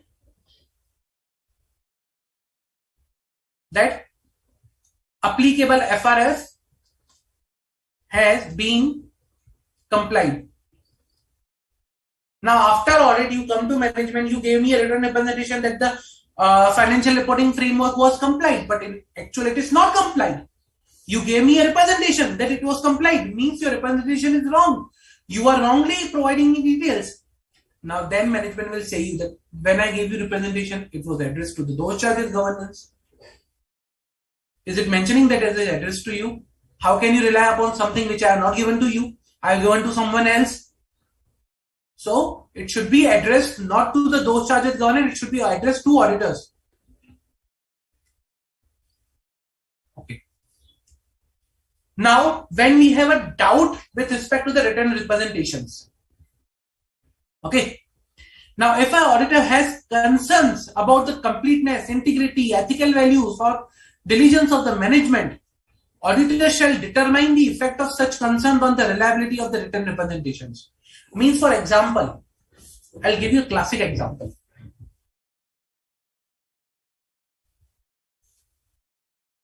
We obtained a written representation from the management that there is no fraud. They have identified.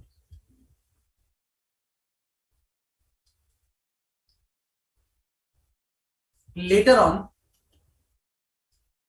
when we were performing audit procedures, we identified fraud.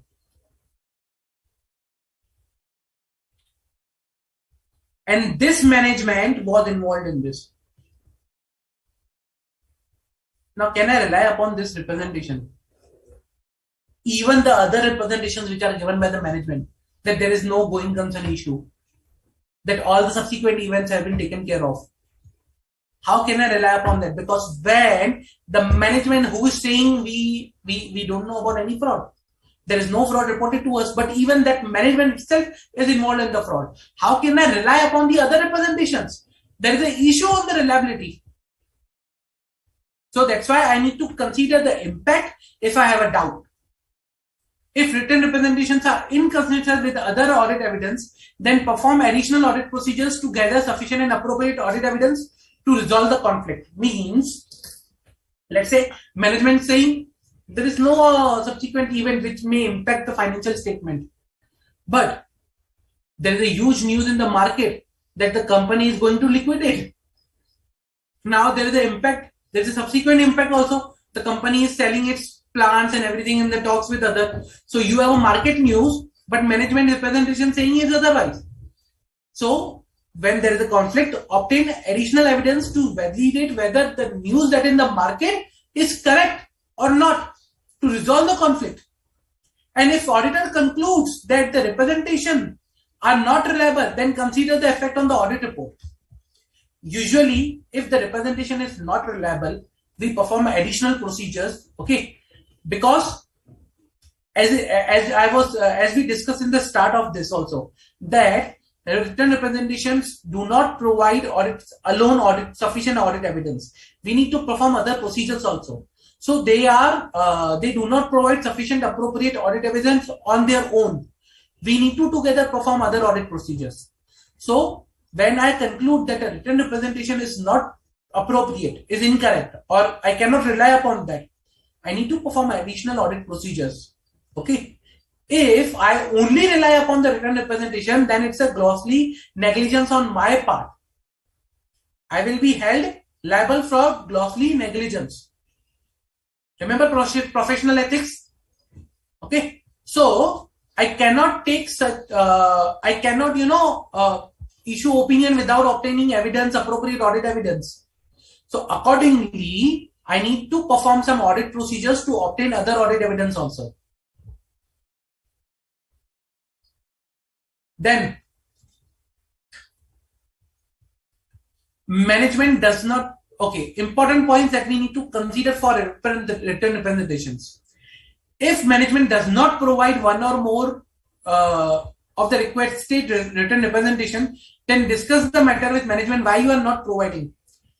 Evaluate the integrity of the management. If they are not ready to provide, then there might be something different. There might be something, fishy. Reevaluate the integrity of the management. Evaluate the effect of the reliability of other representations that management has given. Take appropriate actions, including determining the possible effect on the opinion. If auditor concludes that there is a sufficient doubt about the integrity of the management, if management does not provide written representations, then auditor shall disclaim an opinion in the financial statement. Means, if I consider, okay, management is not providing me written representations, okay, if management is not able to conclude on certain things, there's a doubt on the management, okay, then I may disclaim my audit opinion also.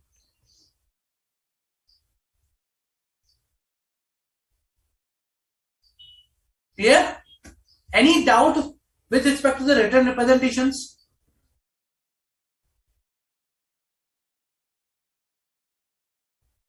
Any doubt?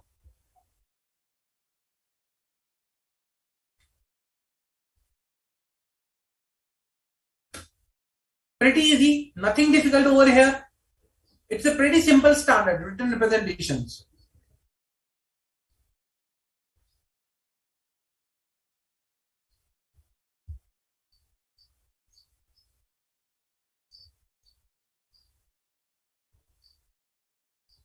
Any doubt, guys?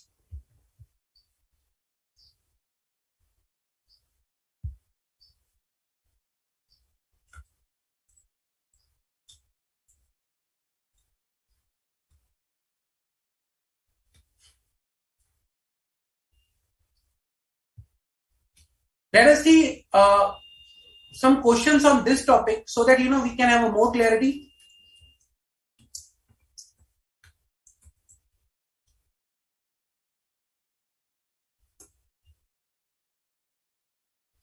This was asked in May 1, but we'll see. In the course of audit of RKP Limited, its auditor Mr. Noor observed that there was a special audit conducted at the instance of the management on a possible suspicion of a fraud and requested for a copy of the report to enable him to report on the fraud aspect. Despite many reminders, it was not provided. In the absence of the special report, Mr. Noor insisted that he may be provided with at least a written representation in respect of a fraud by or on company. For this request also, the management remained silent. Please guide Mr. Noor. Means, he asked, give me the additional audit report. Management said no. Like they were not giving the audit report. Finally, he said, okay, at least give me a written representation that there is no fraud or by the company or on the company. Again, management is silent, not giving anything. Okay. So we need to guide Mr. Noor. What should we do? Auditor's responsibility relating to the fraud as per SA 240, that the auditor is responsible for obtaining reasonable assurance that the financial statement taken as a whole are free from material misstatement, whether caused by fraud and error. If management modifies or does not provide the requested written representations, it may alert the auditor to the possibility that one or more significant issues may exist. In the instance case, the auditor observed that there was a special audit conducted at the instance of management on a possible suspicion of a fraud. Therefore, the auditor requested for special audit report, which was not provided by the management despite many reminders. The auditor also instituted for written representation in respect of fraud on or by the company. For this request also, management remained silent. Now, it may be noted that if management does not provide one or more requested representations, the auditor shall discuss the matter with management, re-evaluate the integrity of the management, evaluate the effect that this may have on the reliability of other representations, and audit evidence in general, and take appropriate action, including determining the possible effect of on the opinion in the auditor's report. So if they are not giving, you need to perform these procedures. Clear?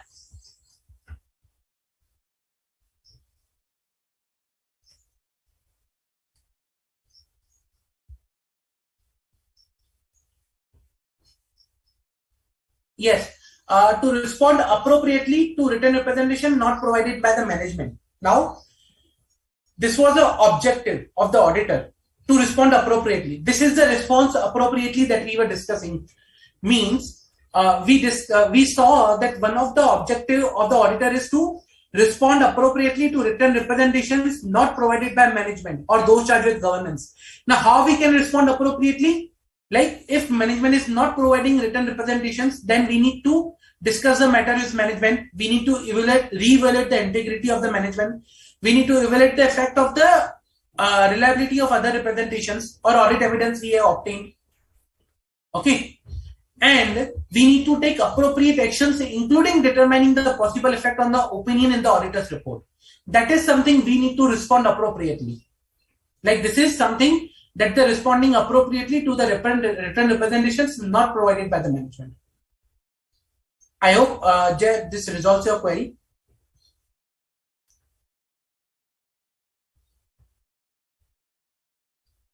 Any further doubt, guys? Pretty easy standard. There is nothing difficult in this.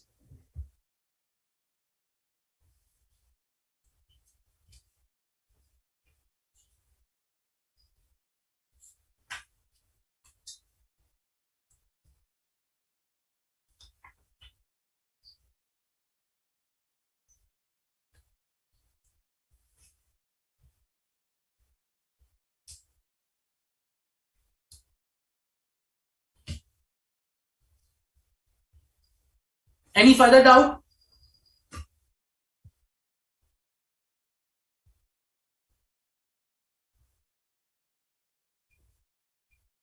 Let us see one more question. Okay. And then we can move to the next standard.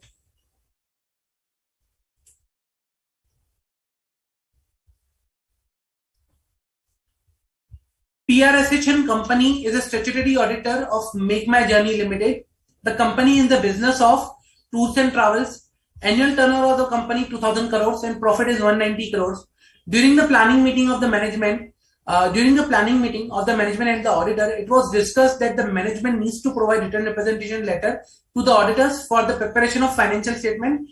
It can be verbal, which was provided to the audit team during the course of audit.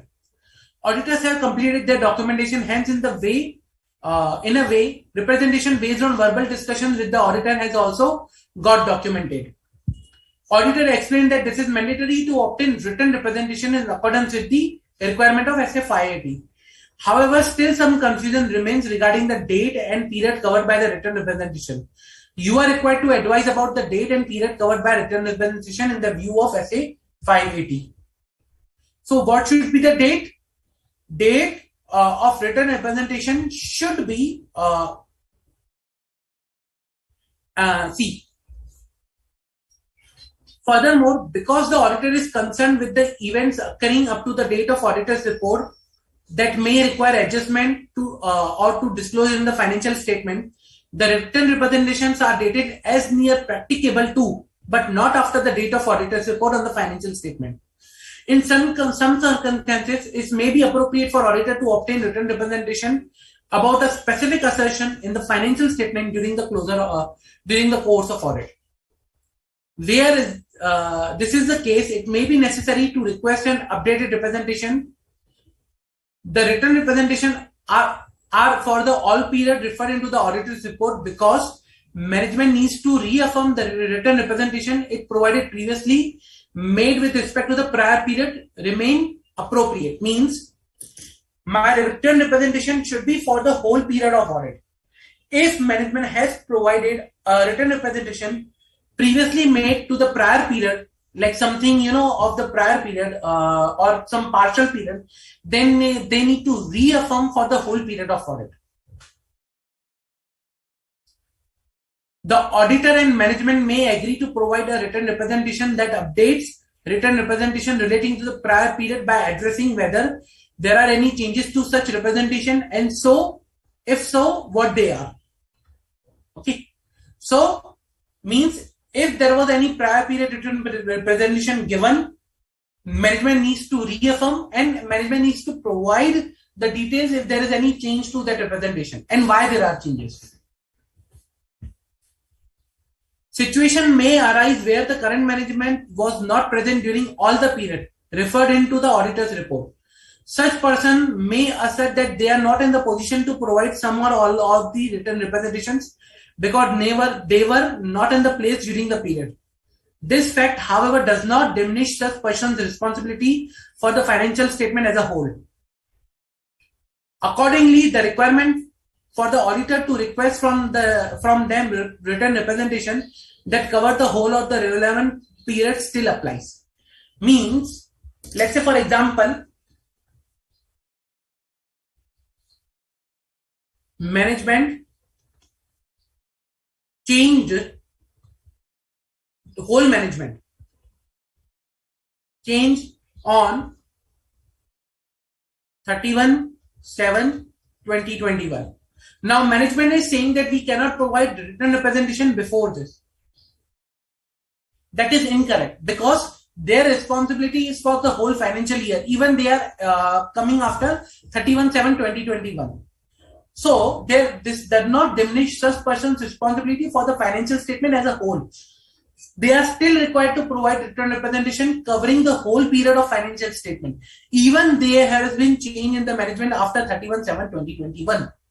So they are still responsible for the whole period of financial statement. Clear? Any doubts? Any doubts?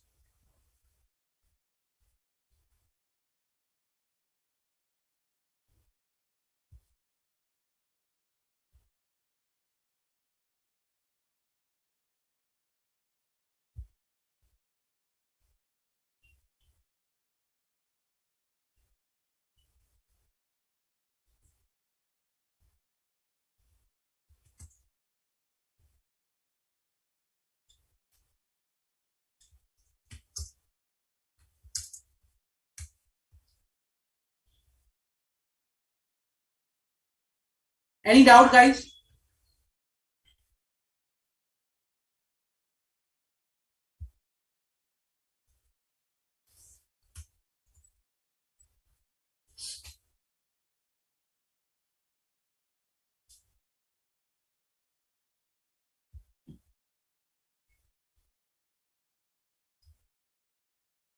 Okay. If no further doubts, then I think we can move to the next standard, that is SA 600. Remember, today we were going to start SA 600 series also after 500 series. So we'll start with SA 600 using the work of another auditor.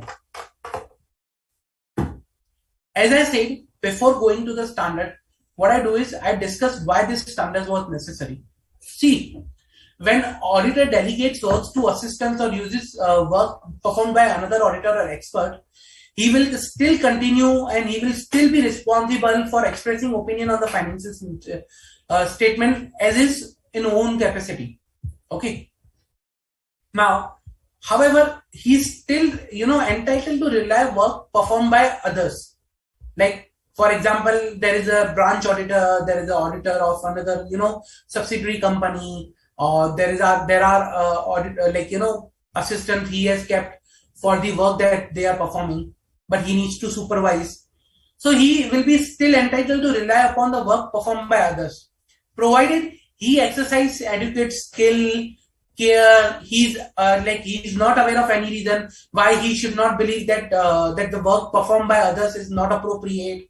Okay, in such cases, it's a responsibility of the statutory auditor to exercise reasonable skill and care.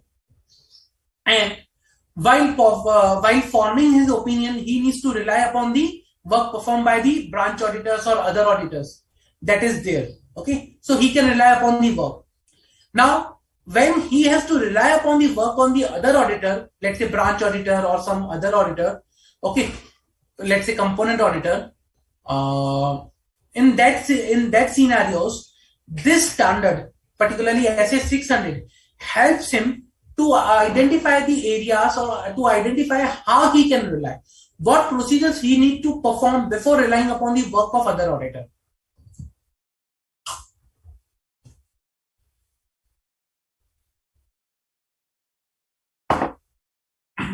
Okay, so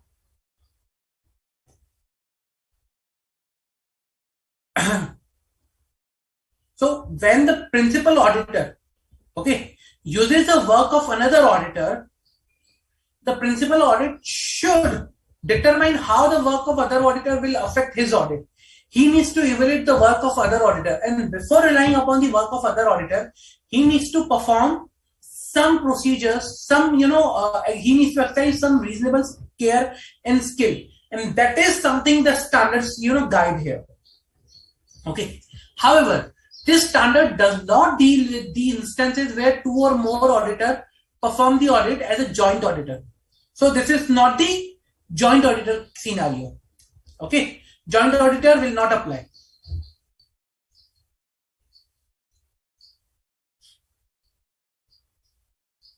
Okay. Let us see the notes.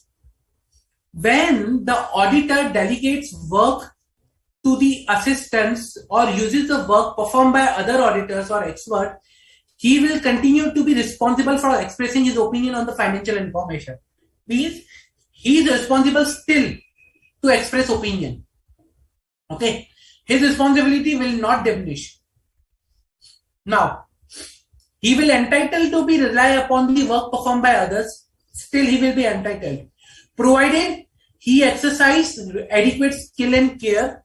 That okay, before relying upon the work, I should exercise my skill and care to ensure that there is nothing wrong or there is nothing that I'm aware of which stops me from relying upon the work of other auditor, and is not aware of any reason to believe that he should not should rely so.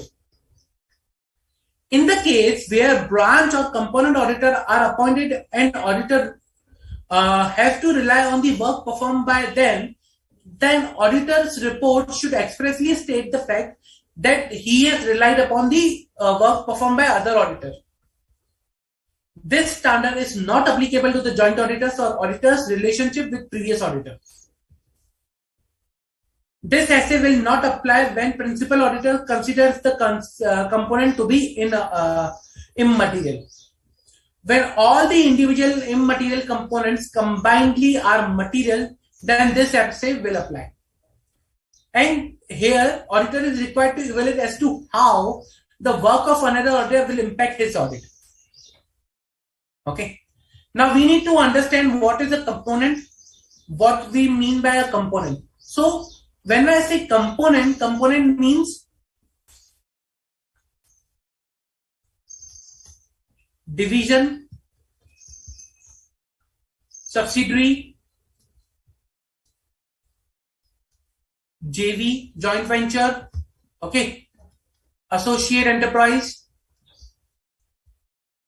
or entity whose financial information is required to be included in or other entity whose financial information is required to be audited by will be included in FS, which is audited by principal auditor. Okay, so these are the components. And when I say other auditor, means an auditor other than the principal auditor responsible for this particular component. So other auditor or component auditor, okay, means auditor of this component will be other auditor. Okay. Now, auditor should consider whether the auditor's own participation is sufficient to act as a principal auditor. Okay. Means before I take the responsibility of the principal auditor. Now, before I start relying upon the other auditor, I need to ensure whether I am sufficient being as a principal auditor. Means before accepting the my position as a principal auditor, I need to evaluate few things.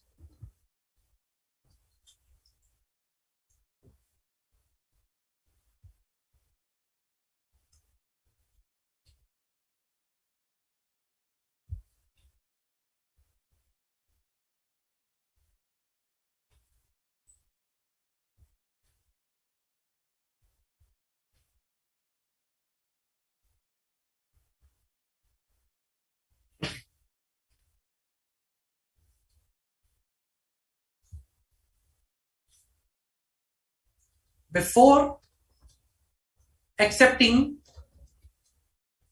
as principal auditor,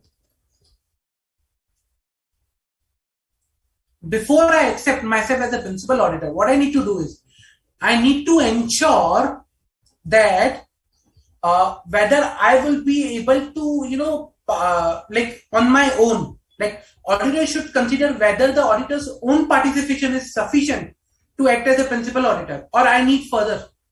For that, what I will be consider is materiality of the principal auditor's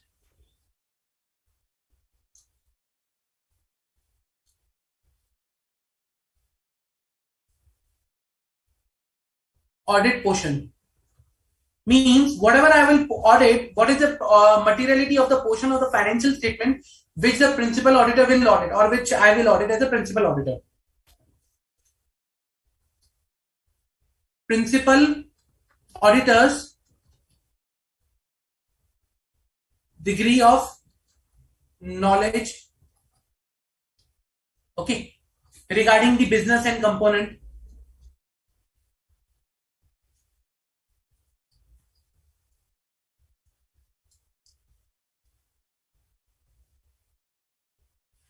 Okay. Then risk of material misstatement. Okay. In the financial information that is required to be audited by the components. So risk of material misstatement in audit of components. Why? Reason because if there's a higher risk on there, then it is better they be the principal auditor and they perform the risk assessment and they perform the audit. Rather, I relying upon a huge significant risk or risk of material misstatement present somewhere else and they are performing the audit. And the fourth one is the performance of additional procedures that is set out in this essay regarding the component audit. Component audited by the other auditors. So, other procedures to be performed by principal auditor.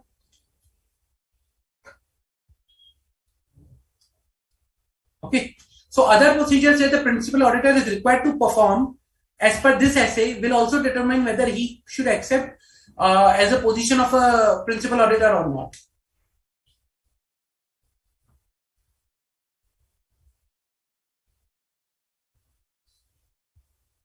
Okay, so these are the four factors that are required to be considered before he accepts as a principal auditor. Now, what other procedures he need to perform by like other procedures? What are the other procedures that the principal auditor should perform? Okay, in certain situations, like it's certain procedures are already defined by the law in certain scenarios, but when there is nothing such prescribed, or when there is no law, or when there like no procedures are prescribed, then this standard also provides that what are the procedures that other like principal auditor needs to perform before with respect to the component auditor. Okay, so this include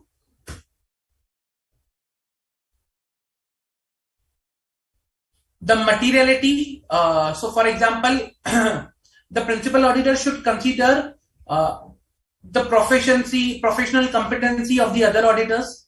Okay, so before I can assign someone as a component auditor, or before I can ask them, okay, you act as a component auditor, or I need to rely upon the work that is being performed by you. Okay, or when I'm planning to use the work of another auditor, I need to consider few things. That is, first, professional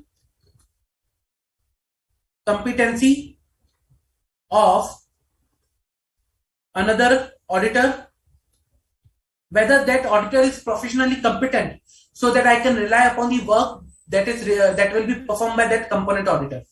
Okay, so what is their professional competency? Only if not CA. Means only if not member of ICI.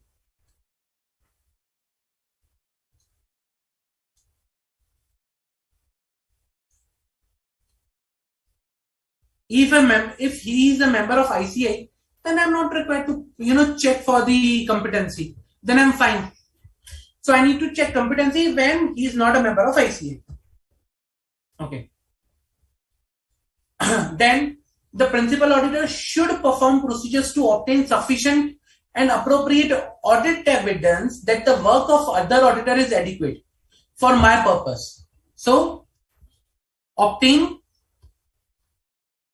sufficient and appropriate audit evidence that work of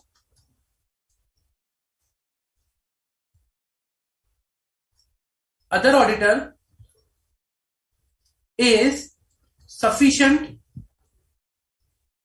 for my purpose, or adequate, you can say, not sufficient but adequate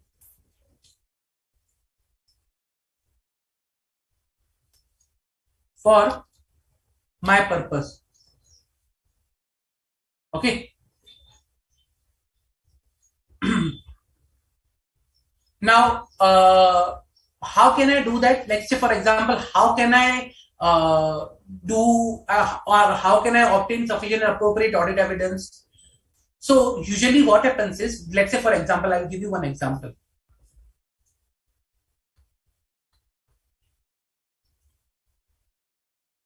Mr. A is a principal auditor and Mr. B is component auditor. not chartered accountant, component auditor. As of now, CA means component auditor, or I can write okay, COA, component auditor. Okay. Now, when principal auditor wants to rely upon the work of Mr. B, what he will say is, let's say for example, Mr. B, you need to audit ABC Limited, which is a subsidiary of, let's say, DEF Limited. So this is a subsidiary. Now for consolidation purpose, I want to make sure that whatever work you have performed is appropriate. So for this, what I will be doing is, I will be guiding you with respect to the, let's say for example, what areas you need to consider, okay, from my side, other than whatever risk assessment you will perform. Let's say for example, Mr. B says that okay, in ABC Limited, sales is important, purchase is important, however account payables is not important. But I'll say no, from DEF point of view, I see a risk of material misstatement in account payable, so consider account payable. So I will provide him areas where he needs to consider for testing purpose. Okay, I will provide him details during the planning stage itself. So these are the areas where I can see risk of material misstatement. Okay, plus other areas that are relevant from my point of view, let's say related party transactions of ABC Limited, or you can say some loan related. So these are special areas which require special consideration. So you focus on these areas. I will guide him during the planning stage itself. Okay. Also, I may guide him regarding the significant accounting or auditing reporting requirements that will be applicable to DEF Limited. So I will guide Mr. B. Okay, Mr. B, you need to focus on these areas. And by this way, he will focus on that area, and at the end of audit, I may inquire with him, okay, provide me some information that when you focus on these areas, what audit evidence you obtain, what is your conclusion, and I may send him, let's say for example, I provided him this detail at the planning stage. After planning, he concluded his audit. Now I will be giving him checklist or questionnaires, or I may ask him additional information.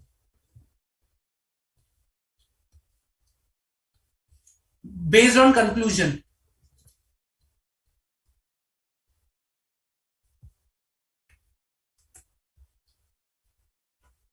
He has obtained.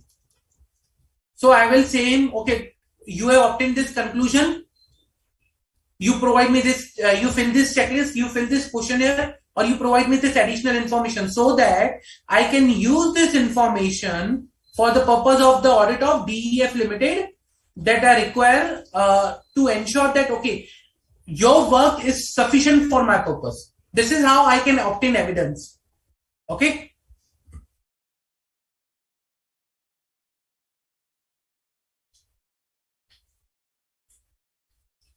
Then I need to consider findings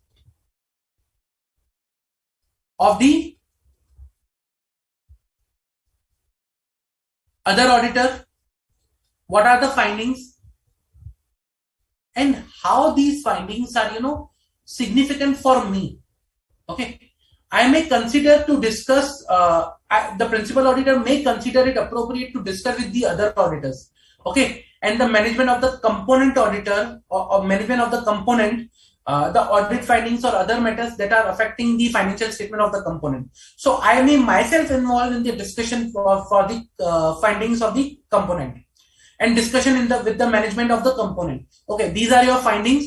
What are the background, how you want to proceed, whether you will rectify or not rectify, what will be the impact on my audit report, audit opinion of the component auditor, like this way. And I may decide that, okay, these are the supplementary test or audit procedures that are required to be performed on the component audit. So based on the findings, okay, principal auditor may involve in discussion with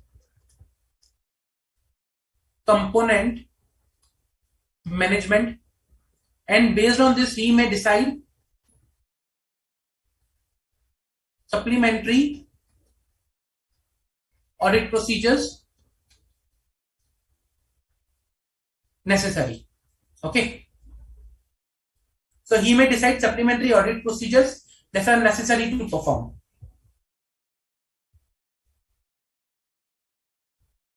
Okay, then what will happen is principal auditor might review a written summary of the other auditor's procedures and finding. Like, okay, I'll ask him to provide me a written summary. Okay, I may also visit the other auditor. I may ask the other auditor that, okay, I will be visiting at your place, and I may let's say, for example, ask some more detail, some more information. Okay, I may also what I can do is I can also ask other auditor to fill the questionnaire about their findings, so that they can provide me more information about their finding. Then if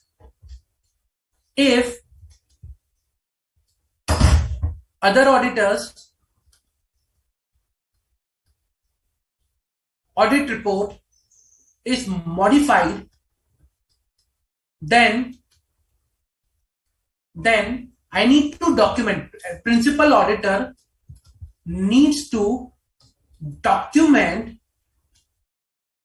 as to how I have dealt with that modification. Means after supplementary test and all those details, still the component auditor is modifying their audit opinion, then I need to document how I have dealt with this modification. It may happen that this modification might not be material for me. Let's say, for example, I'll give you one example. Okay. Let's say APC Limited is a parent company. Now he has three components: DEF Limited, AB Limited, and BC Limited. Okay, these are the three companies, subsidiary. Now here, component auditor modified the audit report.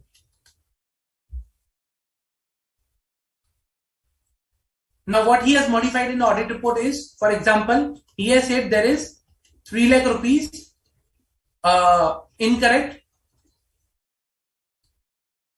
revenue recognition. Means 3 lakh rupees overstatement of revenue. That's a modification. Okay, now this is 20% of the total revenue of ABC Limited. This has 40% of total revenue, and this has 10% of total revenue.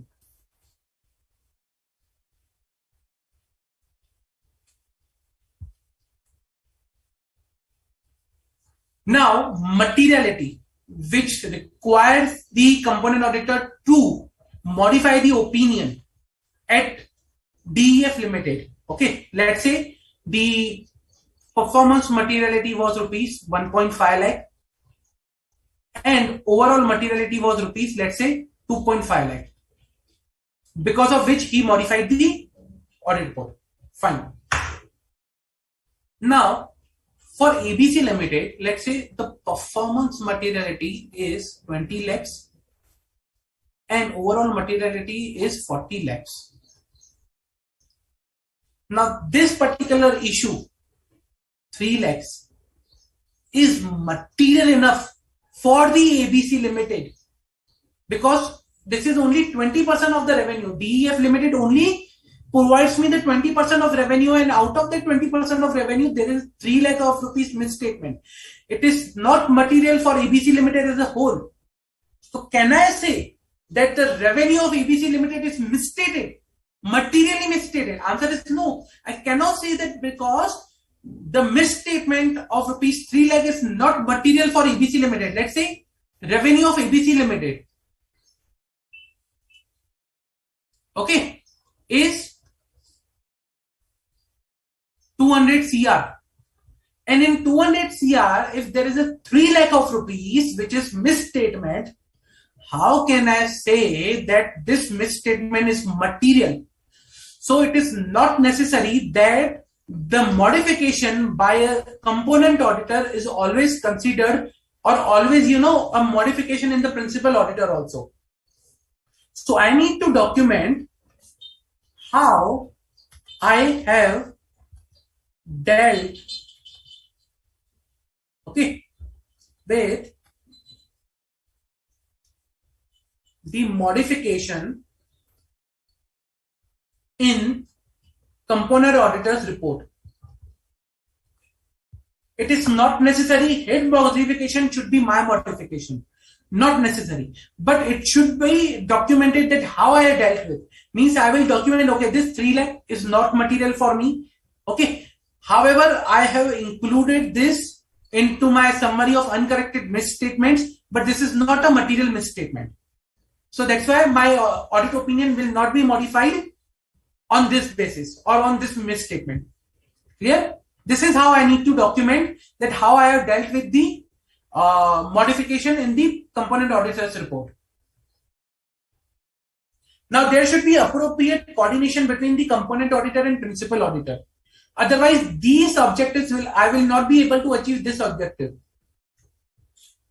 or I will be not able to guide him through the planning, through the conclusions, and through finalizing the audit report. So there should be sufficient liaising between the principal auditor and the other auditor.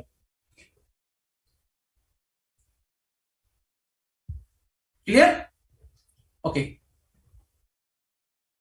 Now, what if I'm not able to use the work of other auditor? If principal auditor is not able to, if principal auditor is not able to use the work of other auditor, then he needs to consider the impact on the audit opinion that he is going to issue. Okay. When the principal auditor concludes that based on his procedure that the work of other auditor cannot be used, and principal auditor has not been able to perform sufficient and additional audit procedures regarding the financial information of the component, then the principal auditor should express a qualified opinion or disclaimer of opinion, because there is a limitation on the scope. So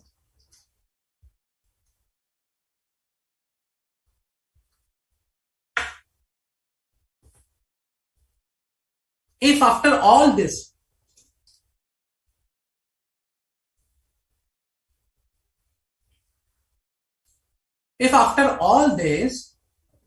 I conclude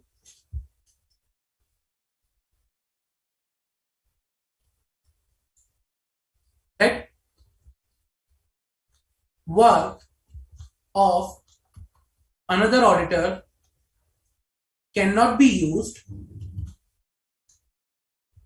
plus principal auditor cannot perform sufficient additional procedures,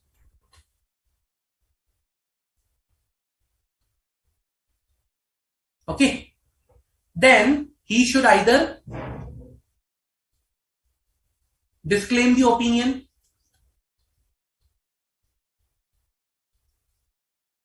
or he should either express an qualified opinion.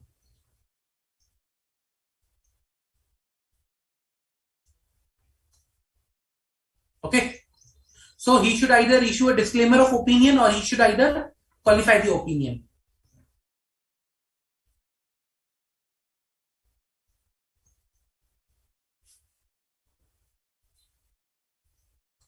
Now, when the principal auditor has to base his opinion on the financial information of the entity as a whole, okay, relying upon the financial statements of the component auditor or financial information of the component auditors, plus the modification that the other auditor, if any, has given, okay, his report should clearly state that, okay, what was the responsibility, my responsibility, and how I relied upon the what you can say, component auditor's report. So when I am relying, principal auditor relying upon the work of other auditor, okay, means other auditor works can be used, then I need to provide appropriate note, you can say note, or to the extent to which financial information of component auditor audited by other auditors have been included in the financial information of the entity. So I need to provide appropriate disclosure or note in audit report. Okay, and where it will be, I'll show you with an example. Wait.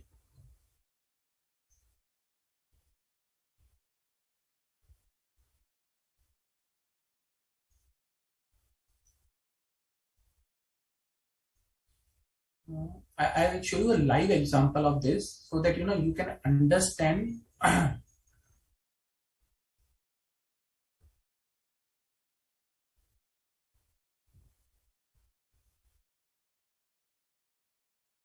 Give me a minute.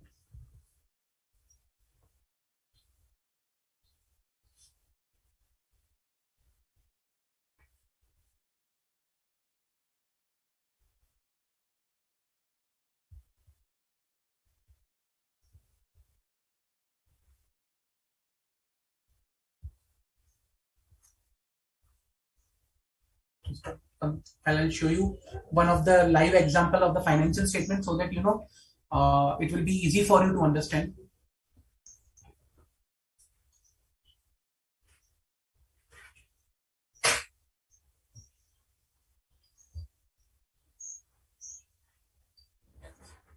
Yeah.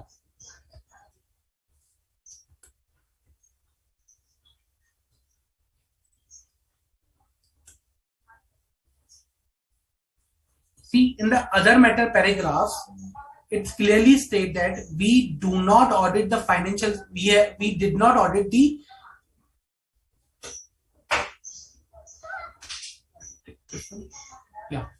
we did not audit the financial statement of 41 subsidiaries whose financial statement reflect the total assets of this much lakhs at 31st March, total revenue of this much lakh, and net cash flow of this much lakh for the year ended that date as is considered in the consolidated financial statement. The consolidated financial statement also includes group's share of net loss this much for the year ended 31st March in respect of 3 associates whose financial statement has not audited by us. These financial statements have been audited by other auditors whose report have been furnished to us by the management, and our opinion on the consolidated financial statement insofar relates to the amount and disclosures included in respect of these subsidiaries, associates, and our report in terms of this particular section of Companies Act insofar relates to the aforesaid subsidiaries, associate is basically based solely on the audit report of the other auditors. So we need to provide in the audit report that how we have relied upon the audit report shared by the other auditors to us, and what is the component, what is the details of that particular component. So this is how we actually report in the audit report. And basically this is nothing but, you will say, emphasis of there is a standard which talks about emphasis of matter paragraph and other matter paragraph, that is SA 706. So SA 706 says that whenever the financial statement in case of a consolidated financial statement, certain portion is not audited by you, which is audited by other auditor, like say component auditor. Okay, whenever a component is audited by a component auditor, you need to provide the detail that how you have relied upon the work performed by other auditor, that is component auditor, and what is the particular total revenue, or what was the net cash flow or total asset that has been clubbed into the whole consolidated financial statement. We will see this in further detail when we will be discussing SA 706. But this is how we need to disclose in the audit report. Okay, let us quickly go to the notes. Now, principal auditor's procedure. Before accepting as a principal auditor needs to evaluate the following: the materiality of the portion which is going to get audited by principal auditor, we discussed.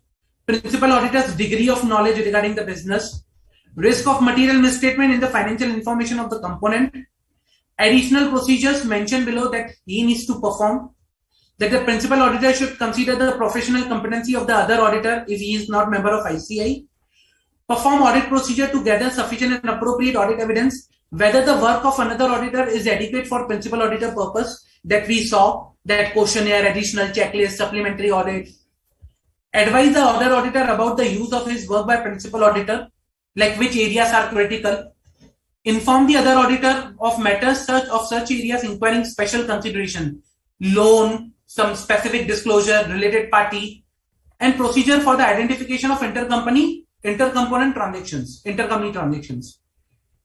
Advise the other auditor of significant accounting, auditing, reporting requirements and obtain representations as to compliance with them.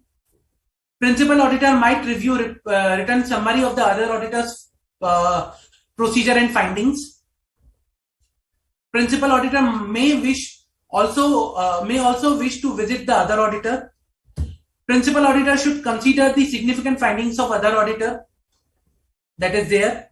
Principal auditor may discuss with the component auditor and the management about audit findings. We already saw that how to deal with the findings. We may visit, we may inquire about the findings, we may ask for additional details, we may discuss with the component management, and he may also decide that the supplemental test on the financial statement of component to be considered on the areas where there is a modification.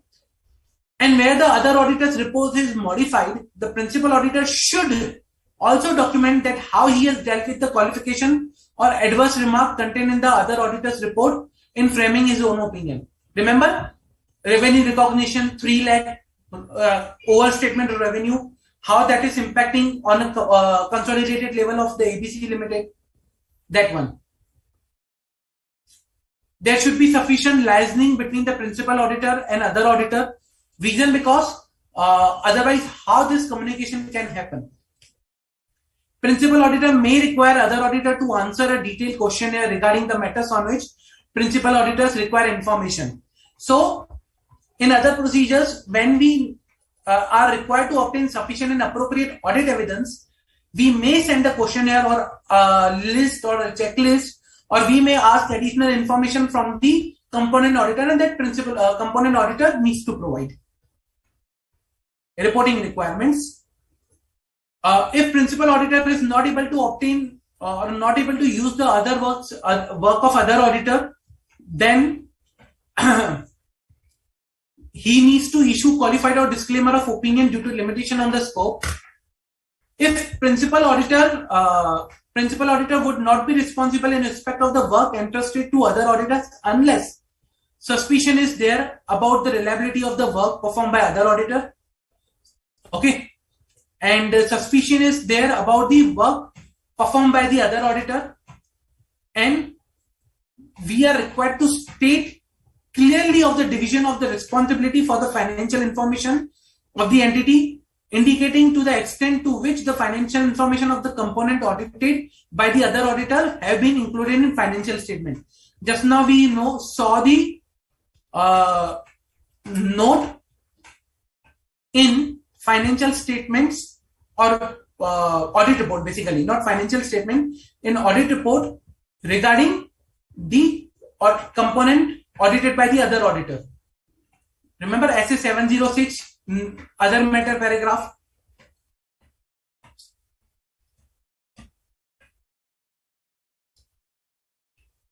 So this is the requirement of SA 600, that is how to rely upon the work and using the work of other auditor. Any doubts?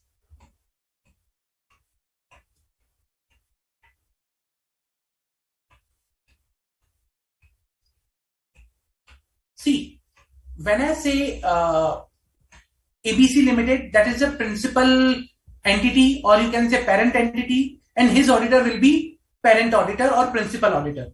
But when I talk about DEF, AB, BC Limited in our example, those are component entities and their auditor will be component auditor. The financial information of the component will be clubbed into the ABC Limited's consolidated financial statement, where the principal auditor will issue the opinion. So that I can say entities whose financial information will be clubbed in the financial statement that will be audited by the principal auditor. No, usually this does not happen. So the question is, can component auditor guide principal auditor to focus upon certain areas? Answer is no. It cannot happen. Reason because principal auditor decides which are the areas important and key for his principal entity or the parent entity. Component auditor cannot guide principal auditor about the areas or areas which are significant from the principal or entity's point of view. How he can guide? Rather, it's a responsibility of the principal auditor to guide, okay, this is important at the top, so this should be important at the bottom also. But something which is important at the bottom, not necessarily it should be important at the top. So it cannot work reverse way.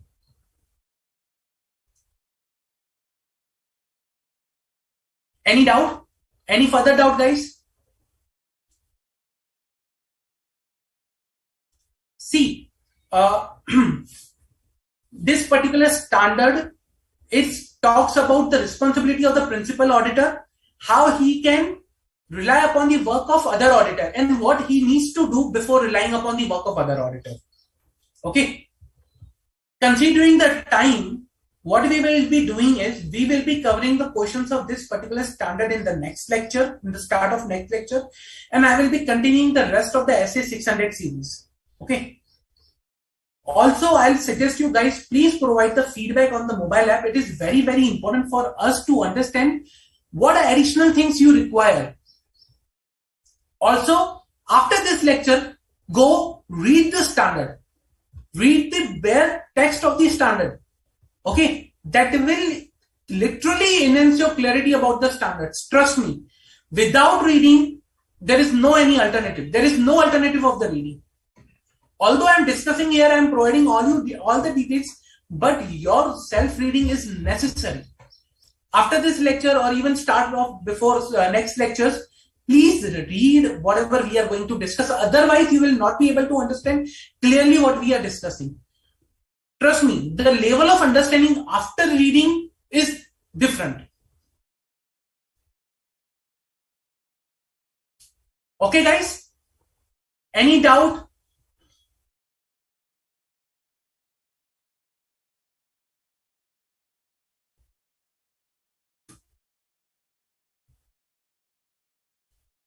If no further doubts, then guys, we will conclude the section here and I will see you in the next lecture. We will discuss the examples of 600 and we will continue with the 600 series.